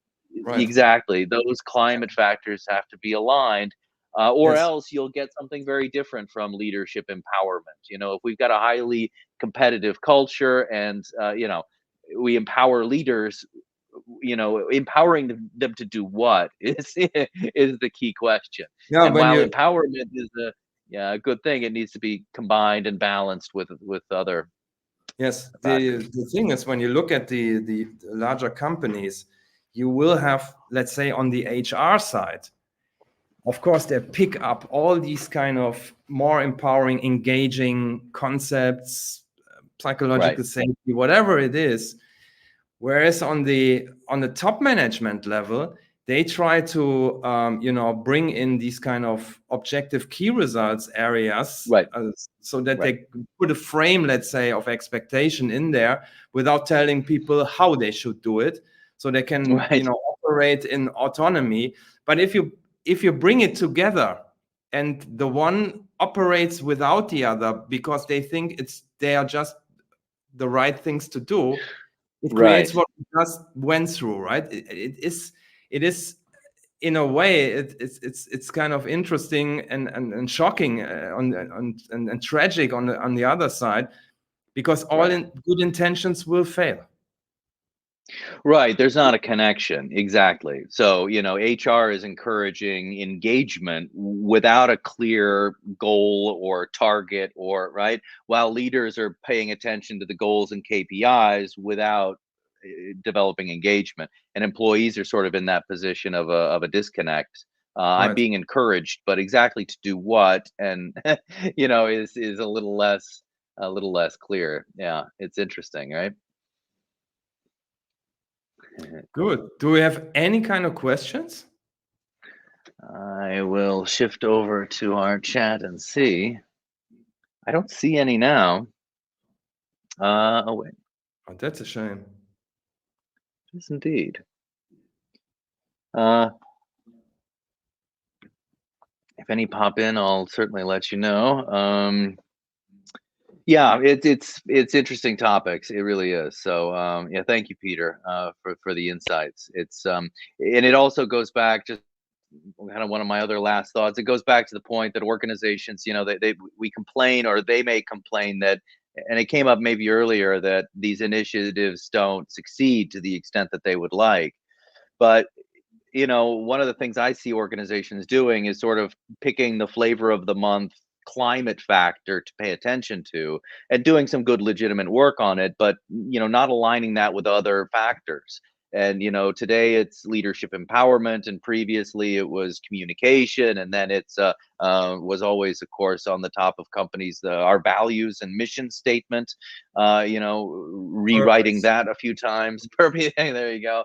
And then, well, maybe we need to work on goals, so let's focus on goals for a few months, and wait, maybe it's appreciative leadership that's going to get us over the line. Let's do that. And it's not coordinated. It's, first of all, blind, because we're sort of grasping at what we think might be the issue. It's uncoordinated, as we're doing one of these things at the exclusion of others, and you ultimately find they end up doing things that are inconsistent. We're encouraging people to work towards goals, but we're not empowering them to actually be able to do that, which makes their experience even more frustrating than it was before. Right. So, a lot of it is that sort of blind, unsystemic development that does fail and is not sustainable, even though it is well guided and well intended. And again, once you do that sort of thing 6 or 8 times with your people, they begin to build up a tolerance for that, and you sort of get less out of your people, I find, in many cases, with development initiatives, if they're not well done. And you mentioned this before. I don't know if we want to go back to it, but you mentioned that there is and thankfully, in my client base, it's a small percentage, but there is a percentage of clients who fail really across all levels of tools to create change. They get lost somewhere on the journey of awareness, acceptance, and action, and don't quite get to the action steps. And you were mentioning before, are there things that predict that we can know very early on, are sort of warning us that this organization or this team or whatever won't be able to really effectively implement. And this is one of them.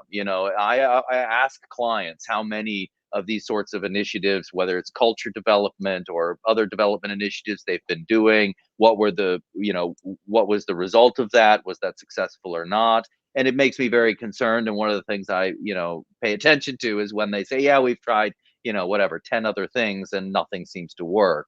We're still, then you're going to have a real resistance to this change internally, which is unfortunate. That's why we when we put it on the positive, on the opportunity side, those who who do actually a brilliant job, and where I even say I can only learn from these guys. Appreciate and admire some of the leaders that are in my client spectrum and portfolio. They have that kind of patience and stamina, and they drive it to integrate in that player learner style. I have to say, and you can also say that this, if the whole company does this, oh wow, this is great, because it leaves a huge competitive advantage there. But you can see also differences within individual leaders and teams, which is not a surprise, because it's kind of, it's not simple in a certain way. You might understand it rationally, but it's to do it right is difficult. But if they do it, if they have this kind of stamina, patience, rhythmic, and can accept that things are not perfect, because you will never have that complete control, let's face it. And if they can then also communicate this and create the trust of speaking up and so on, then you have the environment where all of a sudden nobody wants to return to anything else anymore, and people just don't attend any kind of singular programs anymore, because what they have learned in the meantime is, if it does not contribute to the way of how we really could help the team win, we will use the time in a better way. And then they are on that kind of self-organizing, self-actualizing way of doing because they're finally taking their attention off of outcomes and moving it to culture and leadership that are driving the outcomes. They're finally paying attention and leveraging the things that they can leverage and affect in the organization. And what we see there is that those people, they tend to, and that's our claim also. Maybe you can go on the next slide, the final slide there, because there's the claim anymore again, which is kind of, they take real ownership. They are not out there to blame others. They always think first, what is my part in this? And if you look at things in this way, then you are coming back to the driver's seat. You're taking real responsibility on the leadership side and saying, and now we can work, now we can sort out ideas, and also dig into things that might sound or might feel a little bit awkward, but we will explore them, because we know we take ownership here, and then we are also able to constructively innovate new ideas and then also put them into reality and go through tough moments, but we know we will make it, because we have that deep trust in ourselves, right? Like, exactly. Look at the whole lean management thing, on lean leadership thing.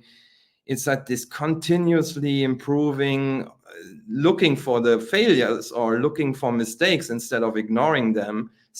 Always asking what's our part in here, and then learning from that, and then playing again with new insight. And I think I think this is amazing when this happens, right? So I just picked, let's say, a negative starting point in this, but what I'm really, passionate for is to really, to really come across these great people that are doing this, and I hope that that we can inspire a little bit on that journey, and then we enrich life. I mean, at the end of the day, you have then real people doing real things for real life, right? It's just playing around with interesting concepts, which is also necessary, I think, for in the beginning. But at the end of part the of day, the part of the journey. It's got to go further than that. Well, I can't agree more. I mean, leadership taking ownership is actually a really interesting topic, and it pops up in several different places. But it's sort of funny because you would think that being a leader would be something people would want to take ownership of, right? I mean, it's a position a lot of people aspire to. It should be a position that's motivating as get to lead a team and help guide your people towards success. It should be I would imagine, typically, right, a role that encourages a lot of ownership. But you're right. But and we see that I think with these instruments as well, is that we're going to measure things in the organization, and I think the perception of leaders is we may find things that aren't entirely positive in a few cases, and then leaders are concerned about taking ownership of this, taking ownership of the culture, taking ownership of psychological safety, taking ownership of the engagement scores in the organization.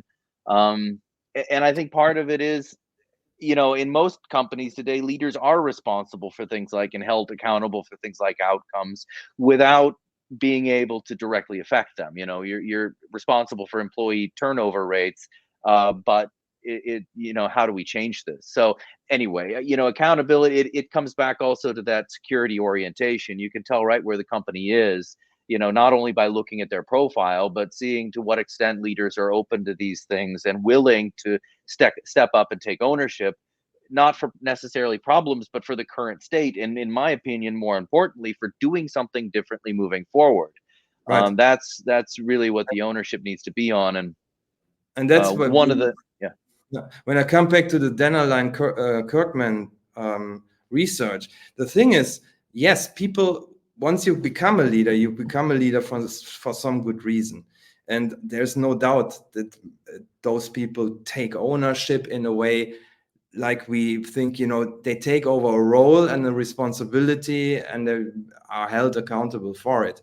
But the thing is that I think we need to distinguish again between the role responsibility that you really embrace maybe, and ownership from owning the problem at hand and Yes. looking at the problem through your own inner world first.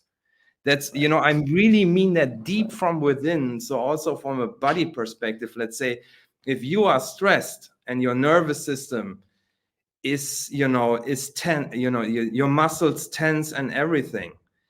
The question is, what do you do in this state? Do you act out on it, which is human, okay? Which is, everybody Right. has these moments. We cannot say we don't have them. We have them. But the thing is, when I'm in a setting or when I'm in a meeting or wherever, where I feel aggression is coming up by me and takes over my body and nervous system, do I own this? I mean, do I own my feelings right now? And if I have the awareness and own them, then there's a window of opportunity. I can say, okay, I push the pause button, and then I see, Right. okay, maybe I just asked a question right now. Maybe I didn't understand something correctly, right? So give me a little space and I take a deep breath, which would be super simple here in this. But this is the kind of ownership I think we need, because it goes way beyond a role responsibility. It's the ownership of, in the deepest way, of how you feel and what you think in a certain moment, and whether this is kind of, constructive or defensive. And if you can do it and have the capacity and train your centering skills, then hopefully you can turn the situation around. That's leadership for me. Right. Yeah, no, I agree. Absolutely. Exactly. Yeah. And one of the things I oftentimes like to mention, and by the way, I don't think I've ever seen a successful culture development that happened without leaders taking ownership, right? It's sort of, that's a key ingredient. And it's one of the things I like to mention sort of toward the end of debriefing. So a lot of times when I'm debriefing the leadership teams, culture results where we're looking at current and ideal and the differences, and understanding where that's coming from in terms of climate and leadership. Really at the end of the day, once they understand the big picture, they really see that the number one thing that is driving our culture and can drive it in the direction that we want to go is leadership. And one of the things I really like about, once we go through all of that and they understand it, is, I like to say, look, basically at this point, you have a choice as a leadership team.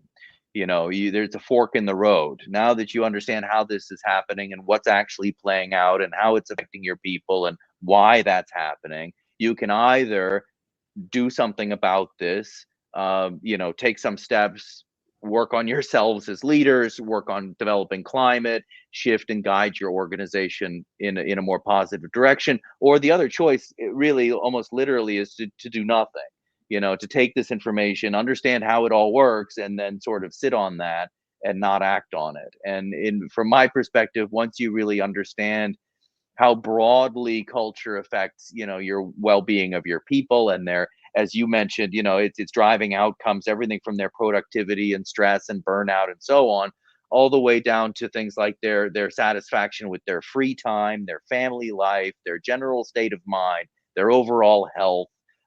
Those things are affected by culture. So, for leaders to sit there and say, I'm not going to address this, it's almost too much of a, it becomes too much for them to avoid. They have to recognize how important this is, and that isn't to scare them, it's to show them the key role that they play, and the power, and not in terms of behavior, but in terms of climate and empowerment that they have to lead and guide their business and their people in the direction that they want, the organization needs to go.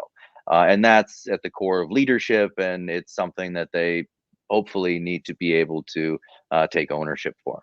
And I think it's a huge opportunity to use all that you have been gifted to receive to be in this world, right? The thing is, right, you will then, really try to develop the potential that is there without, forcing something. You do not force anything, but you explore it in a deeper way. You empathize with everything that is around you, and then you from that, when you then take action, or you could also decide not to take action, maybe that can also be situationally the most constructive right, reaction. It depends, right? But if you do this, you somehow, when we look at flow, it's kind of, you are really on life and the energy of life, and you contribute the best as you can, and that's all that you need to do, because when you do it, you will inspire others. It's because absolutely. it's near life.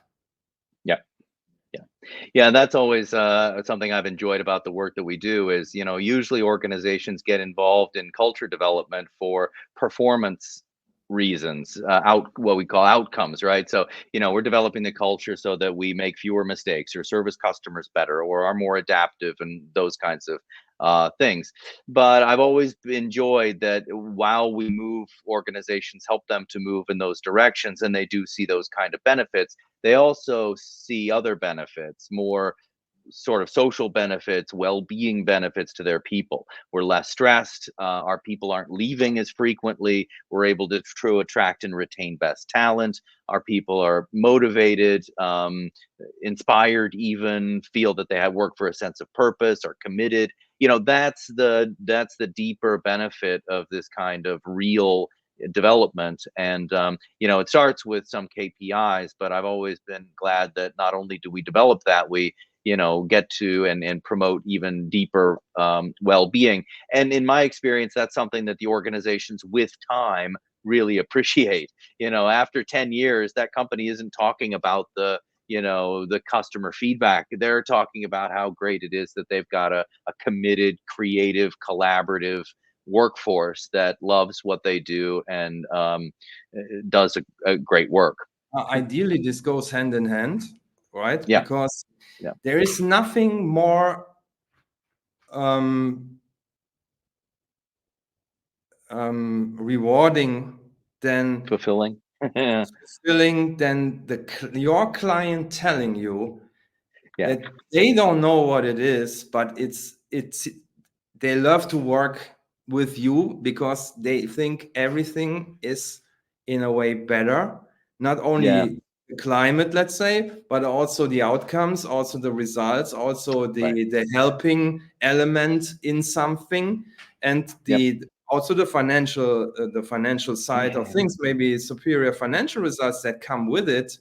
Because when we do it in a rhythm style, then we build success upon success. So it starts slowly, but at a certain point, the whole system will tip, and then it goes exponentially in a very positive direction. And then what drives it are all these factors that you mentioned, but at the end, the performance outcomes will be there. I mean, exactly. And then you really won the game. Then you said we made that with the, let's say, resources potential as with we made it, not the clever technique or something. We made it there, and then it's super fulfilling, and you will have relationships also along the way that will never break up. It's just, why should they? Right? I would love to work in that way. Why should I choose something here? Because it cannot be better. And I think that's what we're really aiming for here. Exactly. But that's also what you said, is it I think a big difference between what we do and what a lot of other tools and a lot of other development initiatives are about. And that is, we're really, we're not only trying to create that rhythm and build the snowball, but we're talking about a systemic change that affects the broad performance of the organization, really through all of the people there. So, one of the sort of silly things I sometimes talk about, most people don't believe me, but I always know when a client is really shifting their culture when I talk to their leaders or I talk to their people and I say, is anything getting, I've noticed any changes, what's getting better? And the answer is everything. Everything's getting a little better. We're a little less stressed. We're a little more, my people are a little more proactive. Our customer feedback's improved a little bit. Engagement's a little bit up. Everything seems to be trending. That's when you've actually shifted culture. And the system is, absolutely. I remember one client added something like 26 custom outcome questions to their OCI culture project. So, not only did they have the standard questions from us around, satisfaction and stress of employees and teamwork and quality and so on, but they added questions on psychological safety and diversity and inclusion. And do you feel proud to work here? And do you trust your leaders? And it was great. I should anonymize the data set and show this, but as their culture improved, literally every one of those KPI performance criteria improved. And that really shows you how silly it is for organizations to pick one outcome like engagement and drive themselves crazy trying to change that one thing, because there are a lot of ways you can improve one outcome at the cost of others. We can improve productivity by stressing our people out and having them work long hours and destroying their work-life balance, and you can sacrifice lots of outcomes to improve one, but you can only improve all of your outcomes if you shift to culture and build that system. Yes, I can only agree. Good stuff. And there's nothing more beautiful than this. Right. Yeah. And it's quite rewarding for everyone, right? That's, I always like to say these projects, and I've always enjoyed this about our work, is it's not just a win-win, it's a win-win-win, because when clients are successful, which thankfully is the majority of the case, not only are they experiencing a more positive, productive, healthy culture, which is a win for them, but it's a win, I hope, for you as a consultant. You have good information to help guide your client forward. It gives you some security in terms of, if we do this, we will see these kinds of improvements. It's a win in terms of helping to create that change, for you and your business. And it's a win for HS when the tools are used effectively and do in fact lead to the kind of development that organizations are after. So it's a great experience to do this kind of work. So anyway, I always enjoyed working with you as well on those kinds of things. Right, that's why we are here together since for so long. Since 13 years, right? Mm-hmm.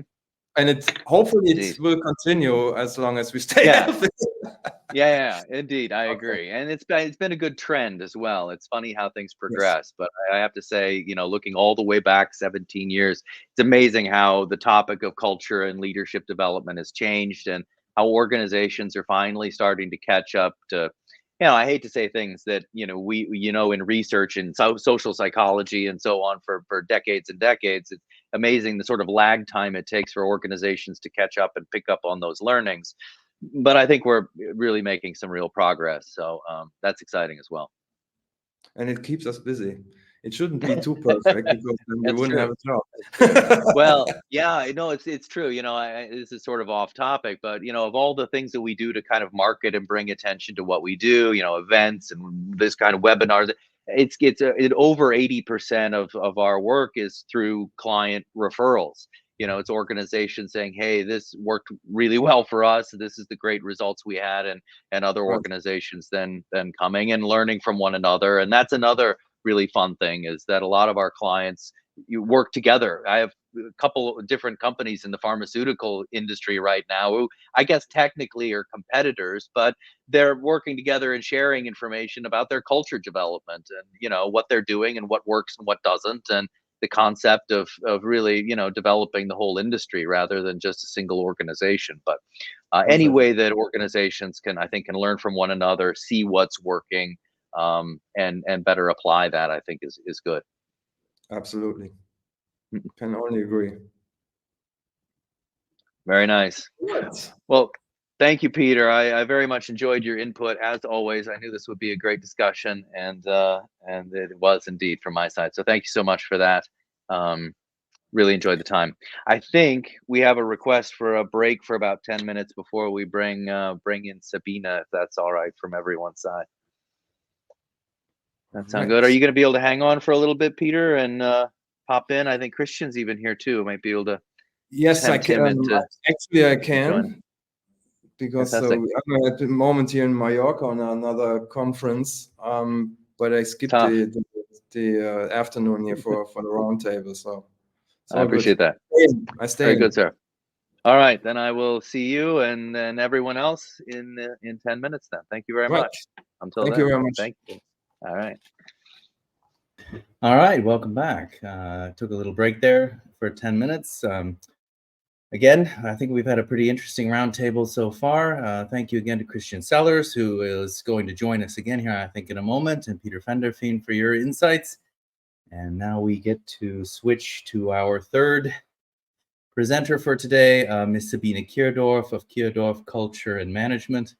Let me bring her to the stage.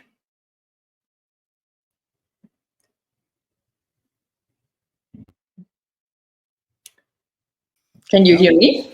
Yeah, now it's perfect. Yes, I had to find the right button. Hi, Sabina. How are you today? Fine, thank you. And you? Good, thank you. Let's see. I don't know if we want this up right now or not. There we go. No, we can do it later. Thank you so much for joining. I really look forward to our discussion. I think I still have Peter and Christian available, so I thought we might bring them on and discuss briefly and then transition over. Is that all right? Very nice. Fantastic. Let's see. Hi, Peter. Hi, Sam. I think I seem to have lost Christian for the moment, but if he pops back in, then I'll add him in. So thank you, Sabina, for joining. I think you also took part, heard a little bit of Peter's presentation as well. Thank you for taking the time. So continuing the thread into leadership development with horses. So Peter, I think I may have mentioned this concept to you just very briefly before, but Sabina and I have begun doing development training. We'll get into it, either for participants who've used things like LSI or leadership impact, but trying to give them more kind of real experiential exercise with horses in combination. So sort of the, a really interesting combination of HS tools and data and so on, theory, and then the opportunity to try that out and experience those patterns and so on, actually with horses in the session. So I think it's a really interesting combination. I know horses have been used for leadership development in a number of programs, but I think with the veracity of HS tools and data, combined with that experience, really gives us something to leverage and work with. Have you ever experienced anything like that yourself, Mr. Peter, in leadership development? No. As I told you, I work with people and their bodies. So with people and their bodies and each other, but not with animals, or not with horses or dolphins or things like that. But I can see clearly the impact that it could have, or I can imagine. And maybe sometime I can join. Let's look forward to that. I can handle it. That's true. That's a good idea. Very good. That would be interesting to know. No, it's really a good idea. Also, you're not far away from us, I think. And there are so many things which are joining in what you were telling before. So, as you explained, if the body is tense and the nervous system is tense, so this is something which the horses, they feel. I mean, there is so much of what you were explaining. You can continue this work with the horses. So that's really interesting. Yes. And maybe, John, do you want to start a little bit to explain it, or? Actually, I think the last time you did, I thought that was very nicely done. Then I go for it. I have too much of it. Please do. I love that. No, then I go for it. So the interesting thing about working with horses is that when we are working with them, we are kind of leaving the pure theory of communication of seminars.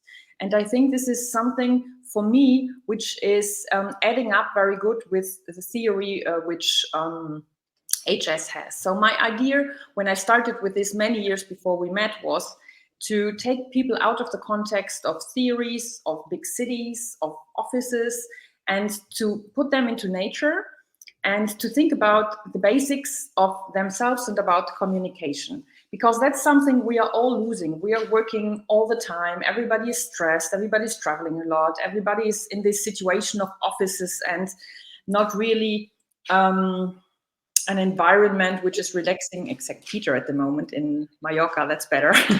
But normally the normal city situation is something which is stressing out people. And I thought it would be nice to get people out of this situation and to bring them in contact with nature, to bring them in contact with horses. Why horses?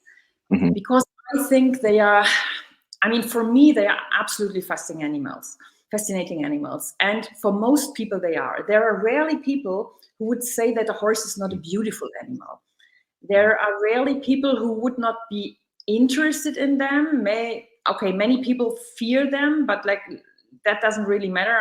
Our seminars, we are creating them for people who have no knowledge about horses at all. So it's not about riders, it's not about people who really know horses, but they are created in a way that everybody can work with a horse.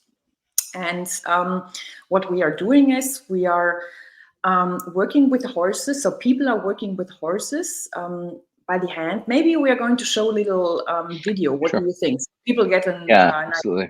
Can we start it, or are you starting it? I think I'm starting it. Which one would you like? So the China seminar. Yes, absolutely.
So thank you. So Thank you. get an idea out of this. So the way we are working with the animals is that people are leading the horses at the reins. So they are walking with the horses through an obstacle parcours. And in this situation, there are things which will work out and they will not work out. That always, it depends on the horse, it depends on the person, it depends on the surrounding. There's many reasons why things work out and why they don't work out. And the interesting thing is then, with the group to reflect why things worked out and why they didn't work out. And then the question, how did you react on the things which worked out well, which didn't work out well? And this is giving us a lot of material to talk about and to learn how we are behaving, how we are communicating, and how we are behaving. And the interesting thing is, we are not, I mean, for sure, you can't talk with words to horses. You can speak to them, but they won't understand your words exactly. They will just understand your intentions. But the interesting thing is that people are in real situations with these horses. It's simple situations, but there are many analogies to what you find in your personal life and many analogies to what you find in your working life. And that's what we are working on. And then we are analyzing it with the help of your HS system, which is making things, I think, so interesting, because we are not only having the practical work, but we are also having the theoretical work. And I was so happy to find John as partner. We were introduced some years ago to each other because, John, you have a great horse history also, because you were a sportsman. And that's really, I mean, I think you can better explain what you were doing. So this is the really interesting part also, that you're not only the Mr. HS, but also the Mr. Horse. Yes, yes, true. Yeah, a bit of a former life, but yeah, I used to be a professional rider, mostly dressage, and did a little bit of everything, jumping and all. But you know, as I sort of transitioned and got into psychology and IO Psych, and especially HS, I was always sort of amazed at the parallels between leadership and, you know, the relationship of the rider, the way that we influence our teams, you know, and horses, how communication happens. It's amazing how many analogies there are. And so it's I think the horse work is a really nice way, again, to get leaders out of their environment, out of their comfort zone, and give them a bit of a sandbox to try different approaches. And with the LSI, or the leadership impact, you know, we're working either with the leader's behavioral profile or their strategies from LI. And in both cases, you see those patterns coming out as they're working with horses. So, you know, it's really those patterns play out in LSI. We can see them, and then, you know, we can discuss it. And here's what we tried to do, and here's what happened, and here's how you responded to it, and, you know, reflect on that a lot, like you do with breakouts and profiles. But anyway, one of the things I really enjoy about horses, and I think is helpful to leaders, is that you know, you can try different things. So if you tried once and it doesn't work, you come back, reflect on that, look at, you know, where was that in the circumplex, and what could I try differently next time as the leader, quite literally, and then step in and try that again. And, you know, the nice thing with horses is, you try something different 5 minutes later, you'll get a different reaction. And that's not something you can do with your team, right? If you come into the office tomorrow doing something differently, it's going to take some time before they notice, and a little longer before they really believe it, and a little longer before you see it start to, you know, pay off. And that's part of the journey. But anyway, allowing leaders to try different things, you know, really in real time, and see that they get a different reaction and response is kind of a fun thing to let them experience. Yeah, I think that's highly valuable, because a lot that is happening is exactly what I also said. You cannot see, because it goes within the person that tries to lead the horse, and then you have the hindrance stressor the horse doesn't want, you know. And it's creating a deeper awareness of, you know, what this hindrance stressor causes, which is then related to the tool. And but it's also training the centering skill, because when you learn, you know, how to build, I only guess, but to connect to the horse, you know, you know, and you feel it, then you see, okay, you are centered. In that moment, you are centered. And I think this is such a valuable thing, because people are not trained and there's a huge risk that they don't build a skill for centering. And here you can experience it right away, and it's a beautiful, feeling, I guess. Exactly, yeah. And that's a really important thing. Also, I think there is you for yourself. You have to, control the emotions would be like the wrong approach. I think you have to get used to become calm and to take over the leadership. This is the one thing, and the other thing is you have to develop a feeling for what the others need. You have to open your eyes and to see what they need, because there are many things happening. They are just not working out because the horse just doesn't get what he needs. So he doesn't get the safety or whatever it is. Maybe it's a horse which has, you saw this situation with a plastic sheet. Walking over a plastic sheet in our life is a simple thing. There's nothing really complicated about it. But to guide a horse over a plastic sheet, that can be complicated, because a plastic sheet it's another ground. It makes some noises. So it is something which, if a horse is not trained to it, it's making the horse nervous. So it depends. He will really fear it. There are many horses who just won't do it. And then you saw the first situation. The person who was walking with the horse, he was trying to make him walk over this plastic sheet. And how did he do it? In a very natural way, what people mostly do. You don't want what I want. I'm going to put pressure, and I'm going to take you with me. The good thing about horses is there are 600 kilos standing. You don't move them. You can pull as much as you want. You don't move them. Then there is a question now. How does the person react? Is he going to put more pressure, or is he going to stop? And then it's like, okay, you might not be able to pull him over it, but I have to say, with a lot of pressure, you could also move the horse. And then the thing is, you might get your success, but at which cost? So one time.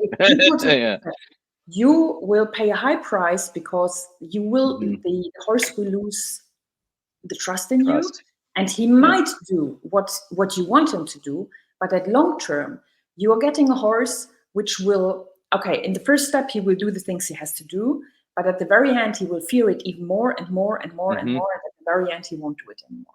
So the question is that what you want? You have the short success, but is that what you want? Right.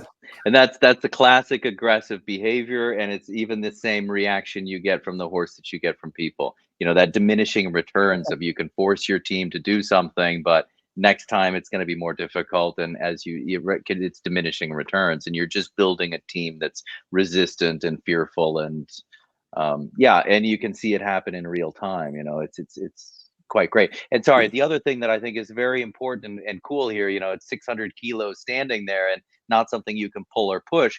But I think that's a very good analogy for teams and organizations. You can't push your culture. You can't make it collaborative. You know what I mean? You have to influence it. And that's, it is a bigger thing than you. And I think that's a good lesson for leaders to recognize that my team and the organization is bigger than I am.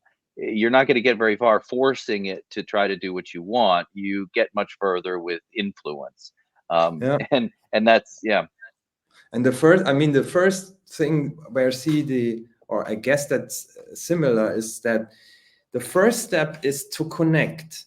When we do body exercises, it is very important. We also give a little bit of challenges in there, so pushing, pulling, and so on. So like a little bit of martial arts exercises. But it's that kind of how you connect.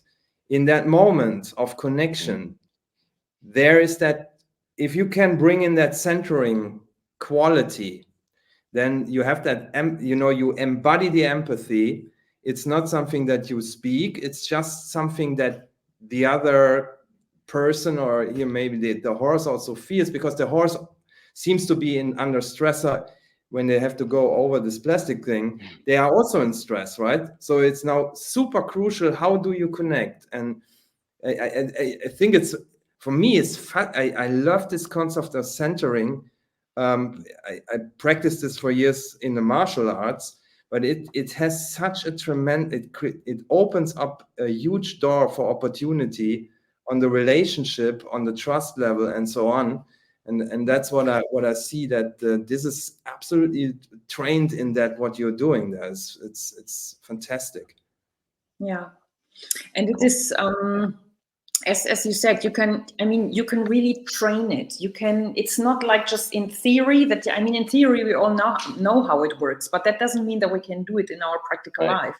Right. And what is so interesting about the horses is that, in nature, horses are prey animals. So this means there are predators who really eat them. So, and even if the horses today, they don't know this anymore, they still have in their feeling.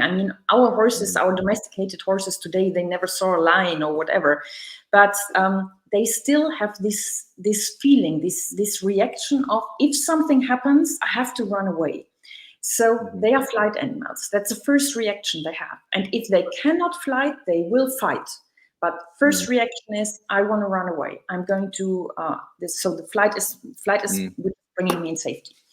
And then when they have this brilliant system. It was just nature who was doing it. So they gathered together in herds, and because of the herds, they could survive all these thousands of years.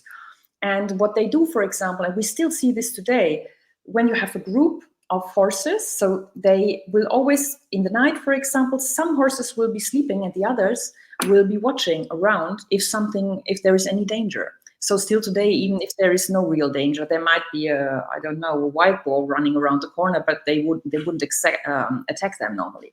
So, but still they are having this in their system. And the analogy for me, which is so very interesting, is we all forget that we are in the same situation. Imagine I was in Manaus 6 weeks ago. Manaus is in the Brazilian jungle. So if you let me alone in the Brazilian jungle, what can I do? Nothing. I am not fast away. Nobody. The human being is not fast enough to run away. He's not strong enough to fight with the animals which are really there. So, and we are less strong than the horses are. But we just forget that. We forget always that if we are alone in the jungle outside, it's hard to survive. So what did we do, the human race? We gathered together in families, in communities, and that's how we survived all our life. So the most important thing is cooperation. It's very easy. It's because of cooperation that we all survive. So, and then the question is how we cooperate. The better our cooperation is, the better our results can be.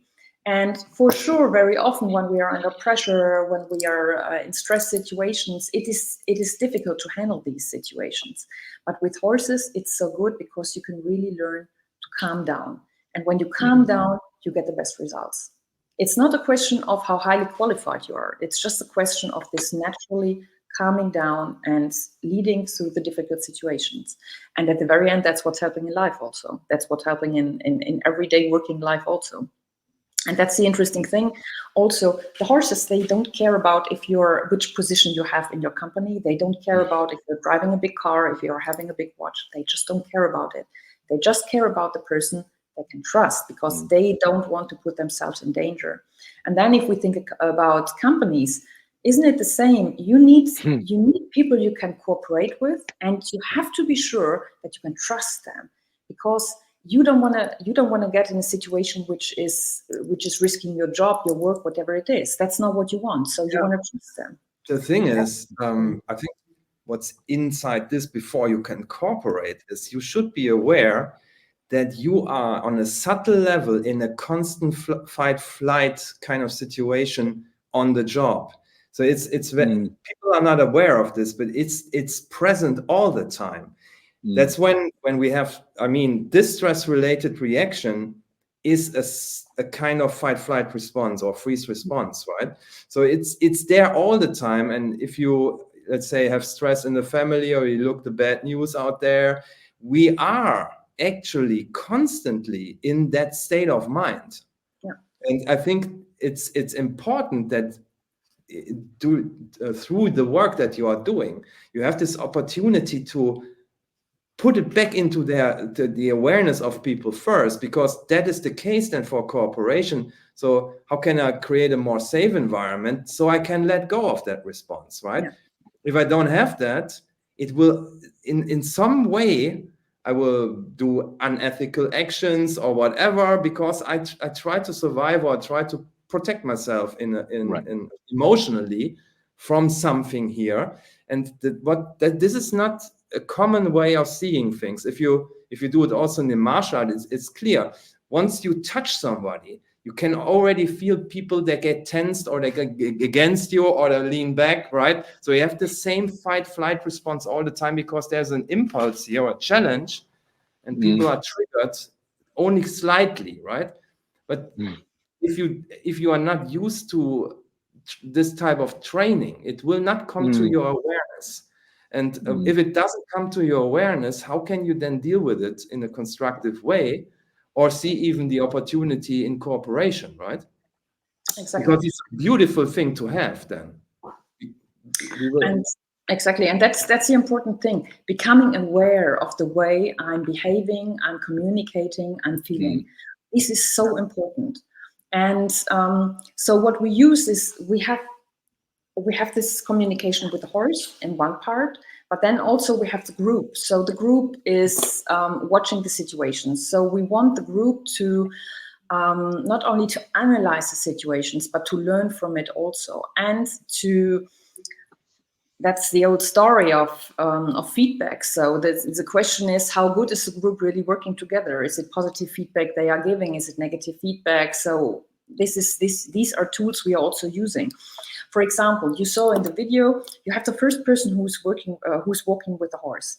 This, you can't know it now, but this was a horse professional. So he was starting to put pressure on the horse. The horse was saying, no, I'm not going with you. Okay, he was able to calm down and to do it in a more calm way then.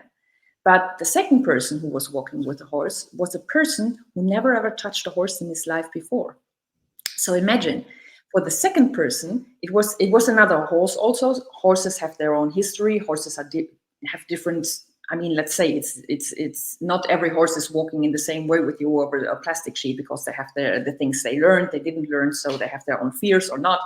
But the second person, yeah, exactly, yeah, exactly, like people, exactly like us. So and we always think about it's only people who have this, but the horses have it in the same way. So, and the second person was a completely non-professional person who never ever touched a horse in his life. And you saw how nicely he was doing it. He was just calming the horse a little bit down. He was showing him a little bit. He has given him the time to put the head down and to see the plastic sheet on the ground, and the horse walked with him. And that's crazy. It's not a question of that horse professional is doing better. I mean, he might have more tricks, yes, but he's not necessarily doing it that much better than the person who was completely a non-professional. And this is something which is really interesting, and which is for us interesting to learn also. It's not because you are the super professional, because you have been winning 1,000 times in whatever jobs and projects and whatever, that you are the one who's really the best leader and who's really looking after your people. That's not the thing. So the question is, who is the person to trust? What is so fascinating about this, because I can totally relate this to what I wanted to say in my presentation. The thing is, it can, if you are in this professional environment, it can even get into your way. And that's what we see in the organizations lots of time. When you are heading towards this high performance organization, high performing teams, we see people they are in hyper mode. They are hyper rationalizing, they are hyper achieving, they are controlling, and so on. And they are pretty good at what they're doing. They are really good. They are professionals in a way, but there is when it comes to certain situations, it's exactly that kind of strength. Everybody would say it's a strength that gets in your way. Yeah. Because it becomes a distress factor of, I have to be perfect, I need to be strong in here.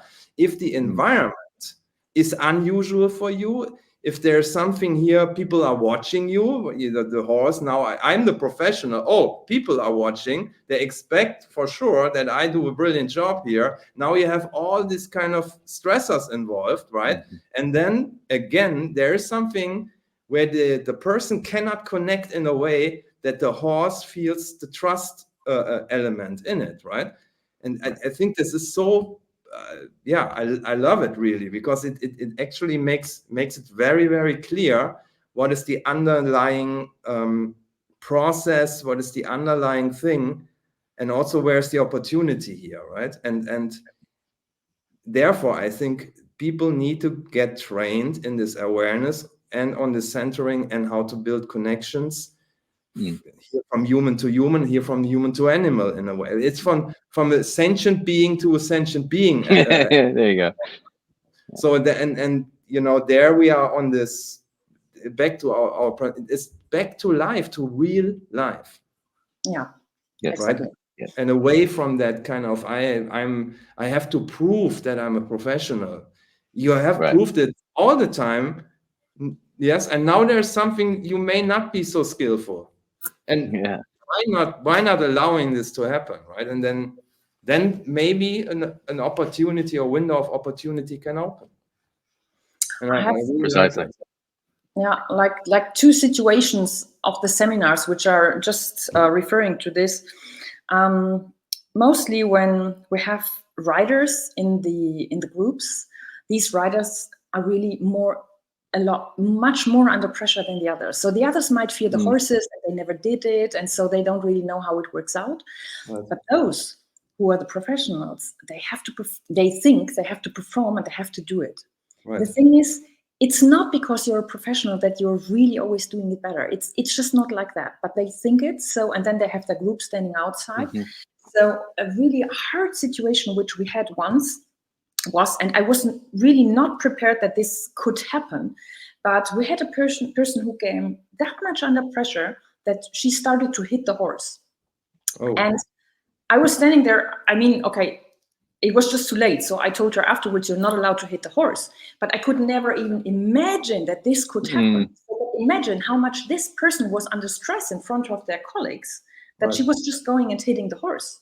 Yes. And this is one of the situations you really see, which also shows about how this group is.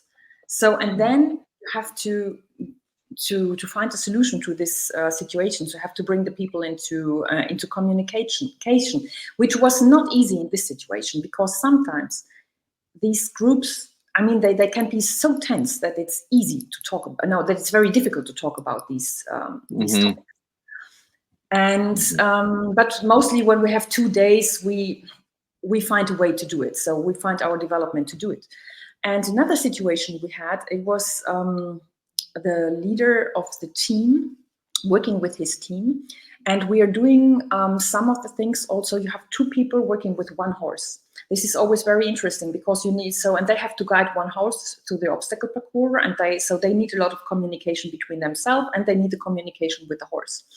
So, and the leader was working with the person out of his team. There was tension before already. But this person out of the team, she was a horse person. So she was a young horsewoman, and she was explaining very calmly everything to the leader of the team. And they did this work so well together that at the very end, the leader came and said, wow, this was so impressive. I really see how much I can trust my team. I see how much competence is there.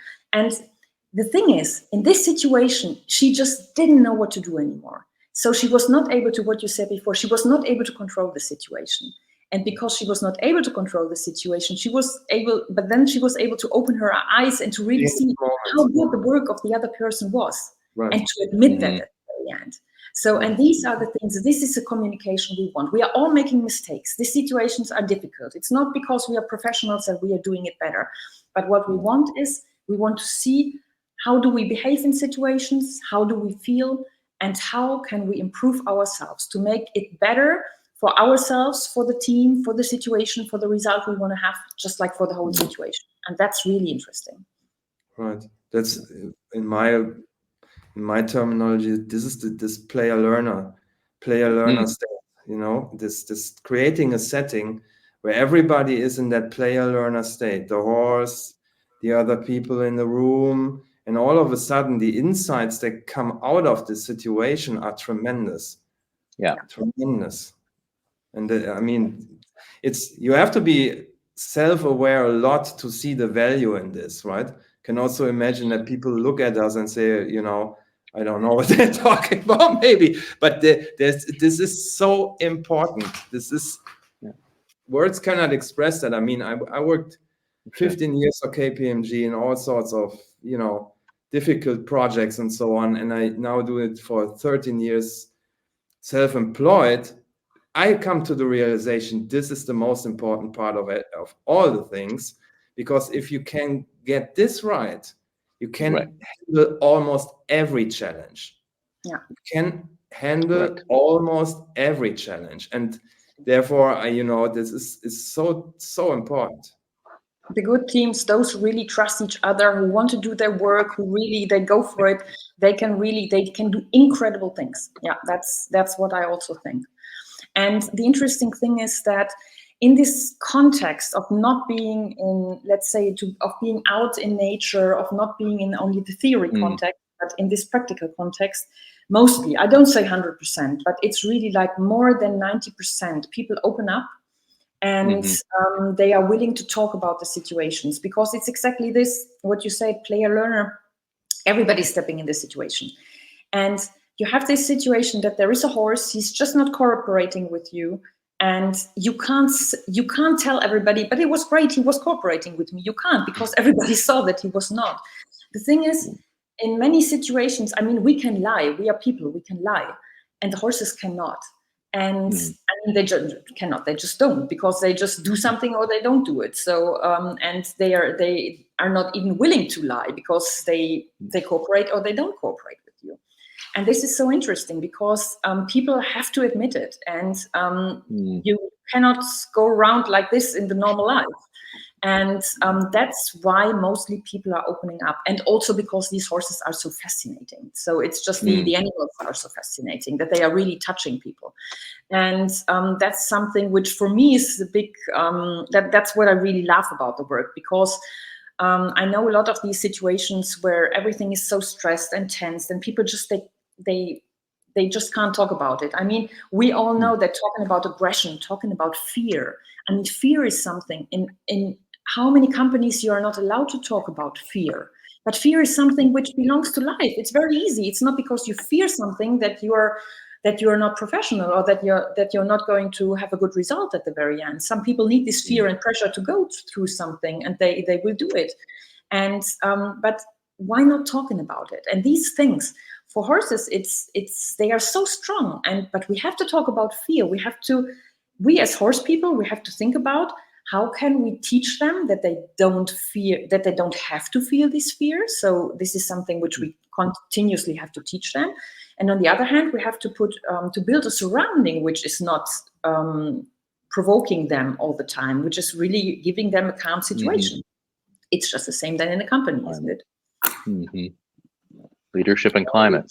Centering skill. Sorry to bring it in all the time, because that's it. No, you're right. A separate area, that nobody has. And the Kirkman, I mean, they pointed it out so well, and I don't know how they came across this actually, but I was just happy to see that happening. And this is a skill. It needs to be built. If you don't build it and don't train it, it's like a muscle. It will go away. Yeah. Right. Shall we have a look at another? We have one more video, John. I'd love to show this. Topics when you are working with horses: trust for yourself and trust for the horse. So for both sides. I really think, and just like you said, the horse experience gives something that is very, very tangible, very honest, very immediate in terms of the feedback and interaction in terms of how the horse may respond to the leader. Love the topic of trust, by the way. Again, such a great one. Again, a comparison, right? Of course, it's extremely important when we work with horses that you have that kind of trust and that kind of security in the animal, of course, state of mind, but very much true for leaders and teams as well, right?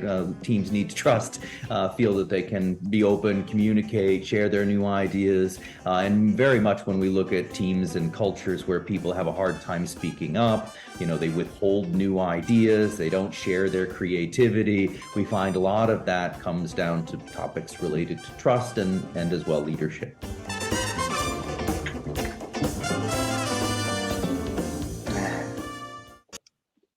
So this video, I like so Love much the music. the development of it. So you saw in the first video, you saw the situation of the man walking with a shorter leash and putting the pressure on the horse. Then he was making the leash longer, so giving the horse the possibility to put the head down and to watch this plastic sheet. And this is a video from a seminar which Sean and I did in Munich. And horse. John was working maybe 5 minutes, not more than 10 minutes with this horse before. And this is a part, you see how the horse just follows him. He follows him, he goes through the obstacle parcours with him. John is pointing out things, the horse is looking at it, and there is so much communication with them.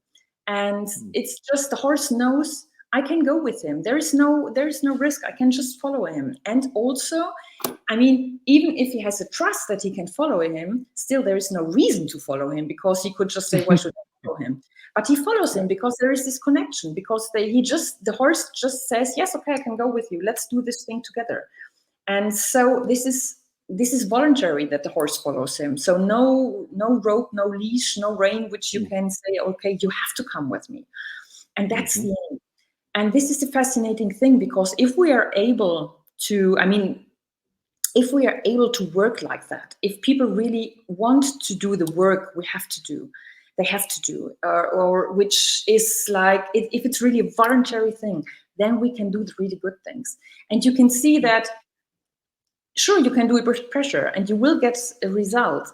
But I think the really good professionals, they can do it without these ropes, without the short leash. They can do it really in a way which is making the people secure to follow them, and also where they voluntarily follow because they just want to do their work.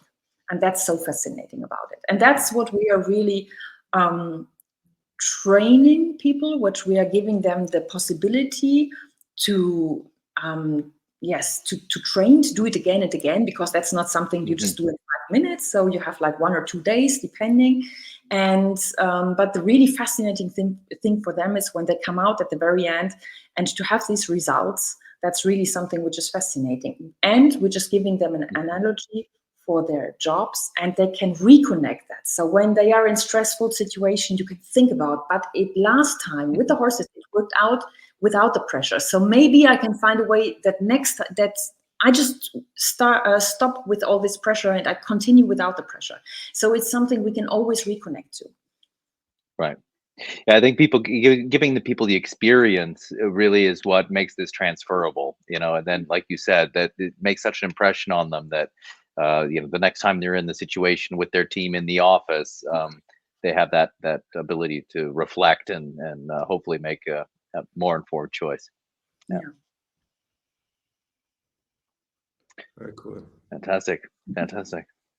Yes, thank you, Sabina, for all of your collaboration on this. It's been a really, I think, a great effort, and I look forward to the future of this. And yeah, I do too. It's kind of the best of both worlds. Really enjoy that. Good. Thank you. I'm just checking through the chat. I don't see any questions, although if anyone has any, I'll put up the please write them. A couple of comments, though, just wanted to bring across. So this is from Christian Sellers. It says, Peter, I love the broader purpose to enrich life and the specific need for leaders to embrace ownership. Yeah, that was definitely a topic we got to toward the end of your discussion.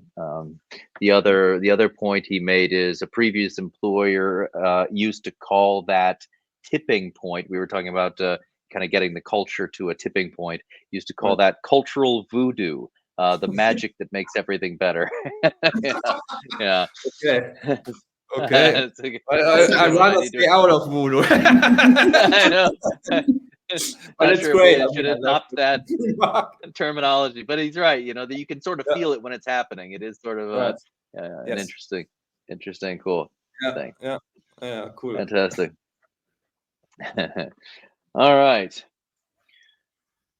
Well, thank you both, and Christian as well, earlier for taking part. Really enjoyed. This has been our second roundtable. I think it's a really great thing. I've been doing webinars for a while, little various topics. But I think this is much better. It gives our clients and sort of a broader audience, a way to understand, hopefully not just a little of what human synergistics does, but really the bigger picture that these tools fit into.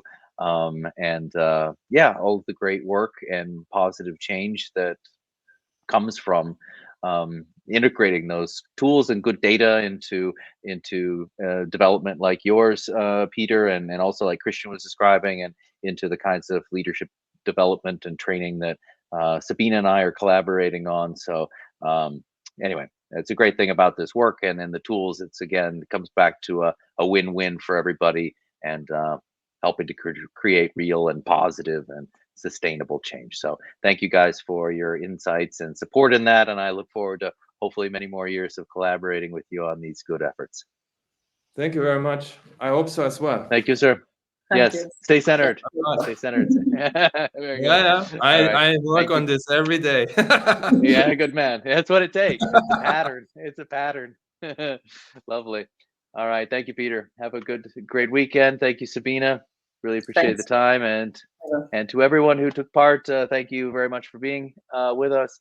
This will be recorded. It has been recorded, and we will be posting this on our website. So if you want to come back to it later, it'll always be there for you. Thank you again, everyone, and all the best. Thanks. Bye. Bye. Thank you. Thank you. Bye-bye.